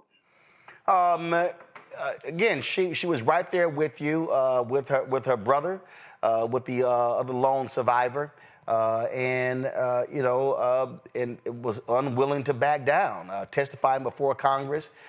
Listen, a lot of folk at that age, they ain't trying to travel anywhere. She said, I am not sitting here at the crib. We're going to fight till the end. Absolutely. I think you mentioned earlier, she flew to Ghana in 2022, I think it was. Spent, you know, 3 weeks or so over in Ghana. Then we flew back to D.C. in February of 2023, where she received her Ghanaian citizenship at the embassy. I mean, she was walking until last year. She just stopped walking at 110. And so she was very committed to being out front, very committed to making sure that this story about what happened to her and her family was known to the world, and very committed to human and civil rights. And one of the greatest honors of my life to get to know her, call her client, call her friend, call her family member. And, you know, that video you showed, Representative Sheila Jackson Lee, who who's no longer with us. It showed Uncle Red. These are just people that's over the last 4 or 5 years, man, just spending so much time working with them, trying to get reparatory justice. And we haven't fully got there yet, but I believe we're still on the road, and I think it still will happen. A lot of people obviously gained, a lot from them. It was Mother Viola Fletcher, Uncle Red Hughes Van Ellis, also Leslie Benningfield Randall, who, those were the three. Those were the three there. And now they're gone. Yeah, we're down to one. Leslie Benningfield down to Randall, one. who actually turned. I'm sorry, down to one, but yeah. Yeah, we're down to one, and she actually turned 111 back on November 10th. And so we had a birthday party for her. And again, I mean, she was engaged and alert, and she's just keep on trucking. So I just believe very strongly that these people were sent here for a very divine mission. Without these three survivors being alive and alert and coming to Congress and testifying, meeting with Vice President Kamala Harris, meeting with President Joe Biden, fighting for the Department of Justice first time, and doing a review and report on this issue, et cetera. We wouldn't be here today. This movement, not just for Greenwood, but for reparatory justice for Black people throughout this country, would not be where it is today if it wasn't for people like Mother Viola Fletcher, who decided in her very late age that she was going to be a frontline fighter for justice. She's a civil rights icon. She's a legend. And I'm so glad that the world get to know what we know about her and the type of person that she was. I mean, literally Friday night, she was in a lot of pain, but she was very engaged and just having a great conversation with us and being strong. And so we're going to continue that strength. We're going to continue to remember her and continue to fight with her memory. I'm in Congo. Yeah, it's really sad. In my book, Lies About Black People, I quote her from her testimony in 2021. And she said, on May 31st, I went to bed in my family's home in Greenwood. The neighborhood I fell asleep in that night was rich, not just in terms of wealth, but in culture and heritage. My family had a beautiful home. We had great neighbors. I had friends to play with. I felt safe. I had everything a child could need. I had a bright future. Within a few hours, it was all gone. And she talked about in that testimony, Roland, how she still, at over 100, was still worried that people were going to come for her like that happened. So, like it was going to happen right now. So to DeMario, to you, to the whole community, everything you all did to continually uplift her, uplift the community, uplift the family, uplift the story to the nation.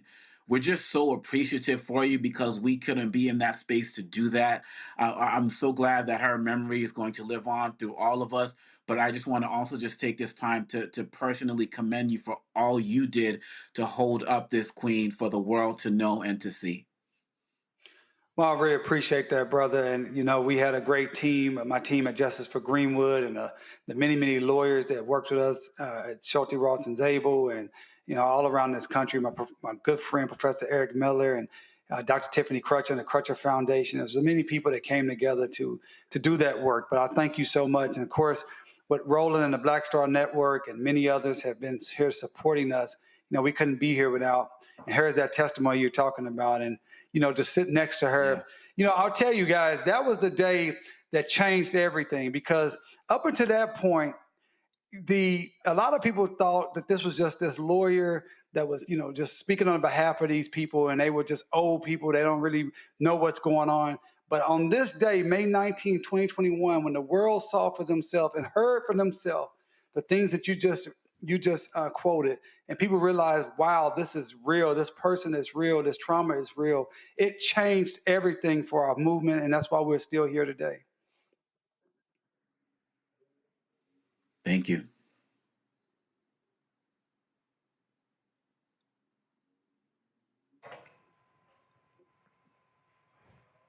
Mateo, go ahead.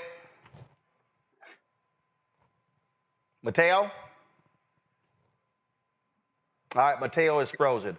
Let's get him back, and we got to fix this, y'all. DeMario, final thoughts. How are your, have you already, you think I saw a text, you had memorial information? Well, it's still being finalized, and I'll certainly get that to you as soon as I possibly can. I guess the final thoughts I would have is, we just want everyone to honor Mother Viola Ford Fletcher. I want you to pray for her family, her children, her grandchildren, her great-grandchildren, and she has great-great-grandchildren, someone at that advanced age. And just pray for us down here. It's a really tough day. It's a really tough day, real tough loss. We felt like we have lost such a champion. But I just want to tell people in any community that you're in, there is Mother Fletchers in your community. Get to know them, uplift their stories, record their stories, do their oral history, and make sure those people, those pioneers, individuals who have suffered through, who have pushed through so much in our community, that they be known and be honored. Mother Fletcher was a person that was born in 1914. Is a person that had to run out of her community because of a massacre. She didn't get the education that she deserved because of what happened with the massacre. She had to spend 70 years of her life working as a domestic in the homes of Caucasians around Oklahoma, and just really trying to just get by. And I'm just real proud that over the last 5 years we've been able to elevate her to international stature. We've been able to improve her quality of life. We've been able to let people know about her story, and she knew how much people loved her. And so I encourage you to continue to love her, her family, but also, like I said, uplift the Mother Fletchers in your own community. Mateo is back. Go ahead. Yeah, so to me, the story of Mother Fletcher is sort of dual meaning. On one side, it's the story of resilience and of courage and of everything that she means to Tulsa, to the Black community, to people that are downtrodden, really. And then on the other side, unfortunately, it's a story of failure. It's a story of government, local and federal government, that has dramatically failed the hundreds of people that died, the thousands of people, and the generations that are still suffering from the scars. So the last piece of this, to me, was the recent dismissal by the court that dismissed the Tulsa suits. I think was for lack of standing and failure to state claim. So my question to you is, when I hear politicians say that we're the best country in the world, it rubs me the wrong way. It really does. What do you say what do you feel when you know what you know, and you have had contact with people that have been generationally scarred by a government that has, at best, has ignored pain and at worst has caused it? What do you say to those people that tell you we're the best country in the world? Well, I firmly believe to even get anywhere close to being great or the best country in the world, we first must start with reparatory justice. We must fix and that what was broken. We must put people back to being whole, and we must have a commitment with enforcing the laws on the books and creating new laws to make sure things like massacres, redlining, discrimination, things of that nature does not happen. And when it does happen, it's a severe consequence. So I assure your assessment that when people say this is not who we are, we're the best country, they don't understand the history of this country. And it's disappointing when any politician says that. I will say here in Tulsa, because of the work that we've done, we were able to elect our first African-American Mayor Monroe Nichols. He did come in and do some things. He did put together the Greenwood Trust, his road to repair, where he did adopted many of the proposals from our project Greenwood. And we're very happy and proud of that. But there's still work to be done. As far as the Greenwood Trust, at this time, there is no pathway for individuals like Mother Fletcher and other individuals to receive payments directly for the harm and horror that they had suffered. And that's something we're going to continue to push. And while we are working closely with the city, with Mayor Nichols' administration, we're going to continue to push for those, because those things to happen. We do not feel good that Mother Fletcher left this world without receiving actual direct compensation and reparatory justice from the actual perpetrators of the massacre. So I thank you for your question, and I think until we can do right by the Mother Fletchers of the world, we will not be the best country, and we certainly will not be great. All right, DeMario Solomon Simmons, I appreciate it, man. Thanks a lot. Thank you, brother. Let me thank Mateo and Omakongo for being on today's show. Gentlemen, I certainly appreciate it. Thank you so very much. Folks, we were in Tulsa for the 100th anniversary. We sat down and talked with Mother Fletcher, as well as her brother, Uncle Red. Here is that conversation. This week from folks and photos and interviews and all kind of stuff. Are they running your racket? Now, I have to start with, I'm a little hard of hearing on that side. I said folks have been sitting here taking pictures and a lot of energy having y'all in the parade and other events. Are they running your racket? Oh, yes. Oh, yes. Yes. But I love the parade. The horse, we had a chance to ride in a horse and wagon. Yes, sir. That was really enjoyed that. And I'm sure he did too. I enjoy this. This is exciting to me. This history. So many people. I'm just overwhelmed with this. I didn't think this would ever happen to me in my life. So my life has been good, but this is special. And I love attention. Love attention. Yes, I do. So I'm so overwhelmed with just, I can't get over it. I'm just so happy about this. How does it make you also feel to see a younger generation, learning the history and really now wanting to understand what happened here 100 years ago? I think it's wonderful, but I don't think enough history has been said about it throughout the years. Because I've met so many people that said they've never heard about it. So I think more history is what we'll have to have, to make everybody realize that it happened. I have a niece, she's 70 years old. She said she didn't know about it. Just right up at Bartersville. She's 70. Yeah. So I hope more history, and every year have a little celebration like this. It would be not this big. Oh, this is too big, but you should always, recognize it. No, I say have one every year, make it bigger. Yeah, make it bigger. That's right. Now I tell the young people, look up, don't turn back. I tell them, you are number one. So it's only one. We only live. All of us is the same. Races, creeds. We are Americans, and I want you to believe you are number one. So that's what I tell the young people. Yesterday at parade, I was glad to see mixed kids, black, white, green, all colors. So that brings us more close together. We are only one. That's all we got. My nephew out there, he said, Uncle Red, tell him what it's all about. You are number one. We are Americans, all of us. So I want to be treated like America. See, I want justice. That's what I'm looking for. So many people got a chance to listen to y'all's testimony before Congress. And I must say, to listen to you speak, talking about remembering what happened and painting a picture of that night, of the terror, was just so hard to listen to. Yeah.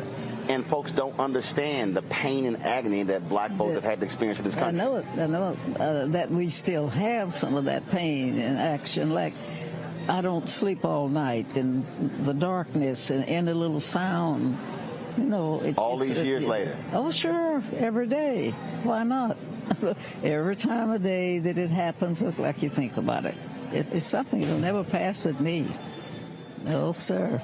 Describe for folks what that community looked like and felt like and what it was like. The folks that I saw was falling, being shot and killed and bleeding, houses burning, and smell smoke and seeing fire and heard airplanes raining, and just a rumor, and it's wondering how you had to be gathered up and moved out of the community, my parents was told, to save our lives. So that's the part that I can remember hearing. Where did y'all go afterwards? I think to a little town called Claremore, Oklahoma. Yeah, from here. We live someplace up there out on the north end of town, and you know, so I don't know the name of the highway or anything, but that's where we went and stayed, lived for. And that was the pleasure of me in the parade today is have a chance to ride in drawn by a horse. I don't know what was the name of the wagon we rode in, but it was real nice. I thought that was really nice, you know, to represent because I think then most people was using horse and wagons, and because my family didn't own a car, and that was our way of transportation. Mm-hmm. Yeah. How old were you when the massacre happened? 6 months old. Just only 6 months old. So I was born January 11, 21. That happened in June. So where did your family, after the massacre happened, did your family stay here? Did they flee? Where did they go? Well, we all were together. That's my sister there. We all went to Got you. I'm sorry. Yeah. We went to Claremont, Oklahoma, just like my sister. Now how far is that from here? I have no idea. Quite a while. It took quite a while to get there with a horse and wagon, you know. So you go there. Now, how long did y'all live there? And did you return back? Not to Tulsa then. No. Well, my parents were sharecroppers, and you know, you probably know about or heard about how we didn't plant the harvest, but we would help to do it, and that was his way of making a living for us. Now, as I've said, I never did see any money exchange, but the way of living, of housing and food is what to receive for that kind of service. Was it hard for you growing up in Greenwood, having that experience, and seeing it destroyed and never been able to come back? Well, later in years I did, but not until I was a teenager. So being with the family, and then, as I said, when we left there, that type of work, we didn't have a chance to attend school, the full school term, because if it was summer, you had to plant the crop, or in the winter, you had to harvest the crop. So we wasn't able to go to school. So by all of my family, we got a very little schooling. And that is a part of life that I miss so much, too. Yeah.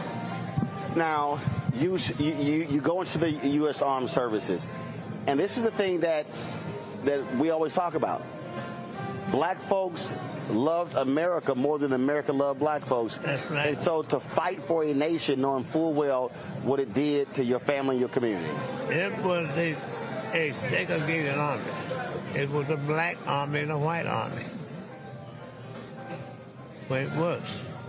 We had 2 black officers, a first lieutenant and a second lieutenant. The rest of the captain was white, the colonel was white, the major was white. And that's what the way it was. And so later on up in the years, you know, they started mixing what we had.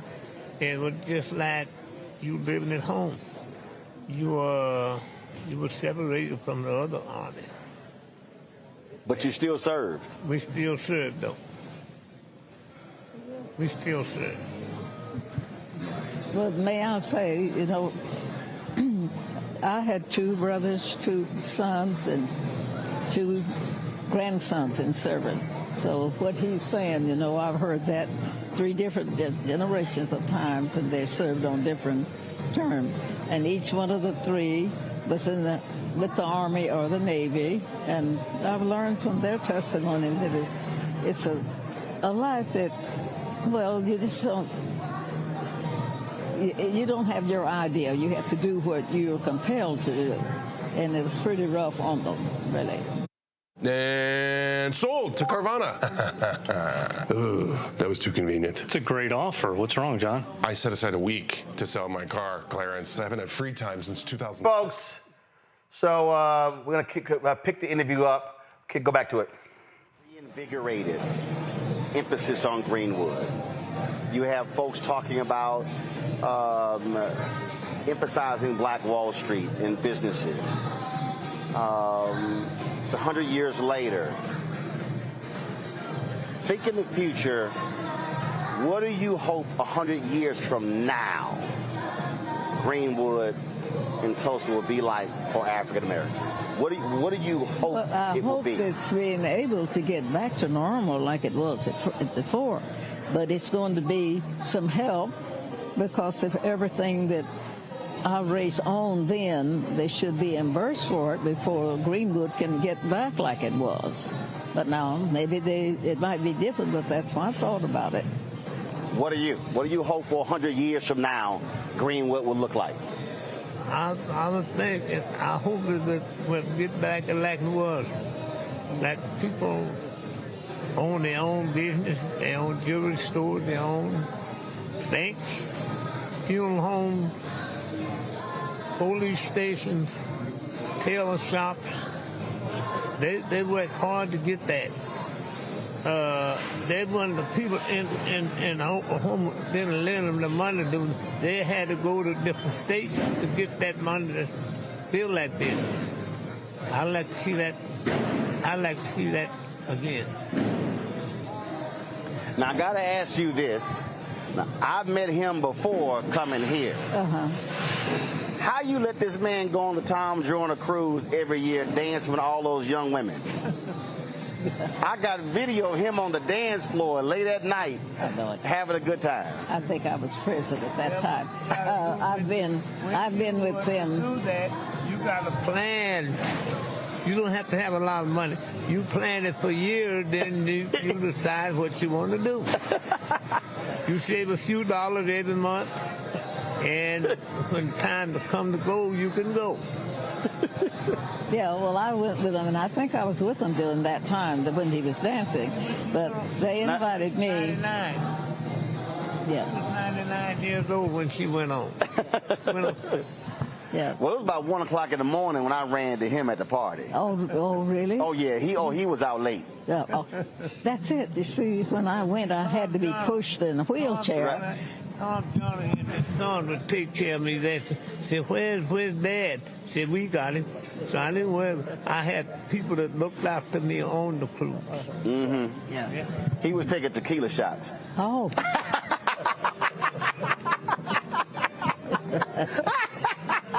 Oh, he was on that dance floor just getting it. Oh, I'm sure. I love life. Huh? I love life. I love people. But he said tequila shots. I had to think twice what the kind of shot that would be.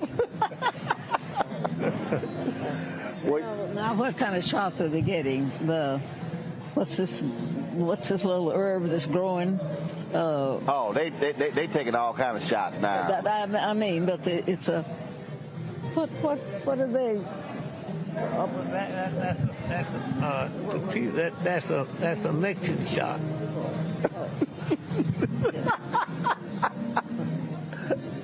That's my trouble. I can't think sometimes of the next word I want to say. It's all good. It's all good. So you absolutely love life and you live it. I tell people all the time, my hashtag is live life, love it. You got one. You don't sit there going through life being sad. Yeah. And I think being active like that, because he had a large family and everything, and he and the family was always together. I think you dance more with your little granddaughter than, and so that makes a difference, That dance, just love it. It's part of my life. Yeah. Well, my philosophy is if my legs still work, let's go. Well, sure. I know. I wish mine did, but this knee don't go very fast for me. So. Well, that's why I said people ask me all the time. They say, "Man, you always dancing and stuff." I said, "Look, there's ever day I can't dance, there's gonna be some video of me getting down, so I can always say, just play the video, or you'll see the evidence." Oh no! When they give it a little tune, I can move up the upper part. Like you got the shoulder dance. What's going on now? It's taking a pledge away from the people. It's not going to be like it used to be. See, when you work 8 hours a day. You want to come home and like to have a nice dinner weekend. You like have go somewhere, you like football, you like to go to football, or baseball, or basketball. You can't do that no more. Well, hopefully, if folks take their COVID shots, we'll be able to get back to normal as fast as possible. That's what I'm hoping. Well, we have enjoyed being here. Greenwood is sacred ground. More than 300 folks lost their lives. But our mission is to keep speaking truth and keep the story going and not relying on somebody else to tell our story. And we're going to make sure that folks always are aware of your story, what happened here. I appreciate you digging me up and pulling me in on this. Well, I appreciate it. Well, like I say, I'm always running to him late at night on the dance floor. So see, I didn't see you late at night on the dance floor, but like I say, I got video with him. Oh, really? Oh, yeah. Well, I appreciate it. I hope y'all enjoy the rest of the weekend. You get that Hollywood attention with all the photos and all the love they've been showering on y'all. We will, Vic. We will. I'm sure we will. Experience, and it's something just special, to be honored, to be telling a story about history. That's what I like. And I bet you didn't mind that $100,000 check presentation up there, huh? Man, oh my goodness, no. I didn't think this would ever happen to me. I've never seen that much money. Huh? Say it again? I've never seen that much money. There you go. We never had no money. Get this back on you. There you go. I used to work 10 hours, I get 10 cents an hour. 10 hours, $1. Yeah, me, I've done the same. So, but this was an honor. I appreciate you folks, including us. We've all enjoyed it. At 5 o'clock in the morning, and you quit at 5. My grandson, Fraser. My grandson, Ike. He's Ike's right there, so he's about to come get you. Yeah, well, that's all right. If it wasn't for him, now I couldn't be here, Well, we're glad Ike hooked you up. Oh yeah. Well, that's what I'm depending on now. My children, grandchildren, and great-grandchildren. Well, that's what their job. They'll help me. You took care of them. Their job is to take care of you. Whatever that check is, we'll all enjoy that. Hopefully have, like I tell them, well, I won't be here much longer to help you all do it, but we're going to have fun. But you're going to enjoy it while you can enjoy it. Well, sure.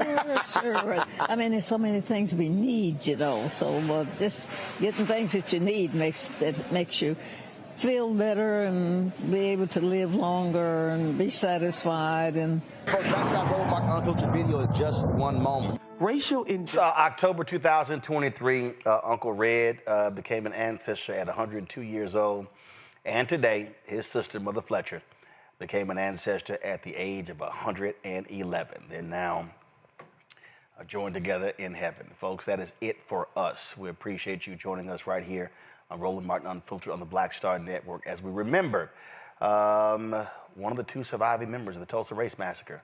And now there's just one. So we certainly, thoughts and prayers go out to Mother Fletcher's family.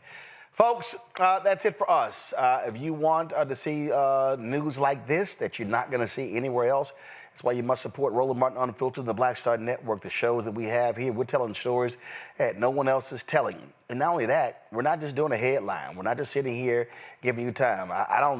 Ain't nobody else out there is going to show you a 19-minute interview with Mother Fletcher and her brother. No, it's going to be a passing thing. And so that's not how we do it right here.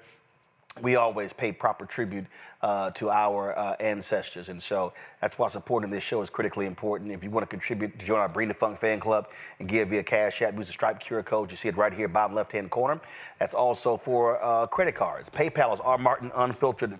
Venmo is RM Unfiltered. Zelle, Roland at RolandSMartin.com. Roland at RolandMartinUnfiltered.com. Checks and money order, make it payable to Roland Martin Unfiltered. P.O. Box 57196, Washington, D.C. 2003 7-0196. Download the Black Star Network app, Apple phone, Android phone, Apple TV, Android TV, Roku, Amazon Fire TV, Xbox One, Samsung Smart TV. Be sure to get a copy of my book, White Fear, How the Browning of America is Making White Folks Lose Their Minds. Get the book, bookstores, online. Also, you can get the version that I read on Audible. If you want to support the work that we do, get our Black Star Network Roland Martin Unfiltered swag. Go to shopblackstarnetwork.com for t-shirts, hoodies, wall art, mugs, and more. Shopblackstarnetwork.com. Also, all these Black-owned products to my left, you can also get that right there on the website as well. So support these companies by going to shopblackstarnetwork.com. And don't forget, download the social media app Fanbase, Black-owned. And if you want to be one of the investors, you can go to startengine.com/fanbase. 13.8 million has been raised. What's left? 3.2 million. So the investment ends December 18th. Startengine.com/fanbase. Folks, that's it. I'll see you tomorrow right here, Roland Martin Unfiltered on the Black Star Network. Holla!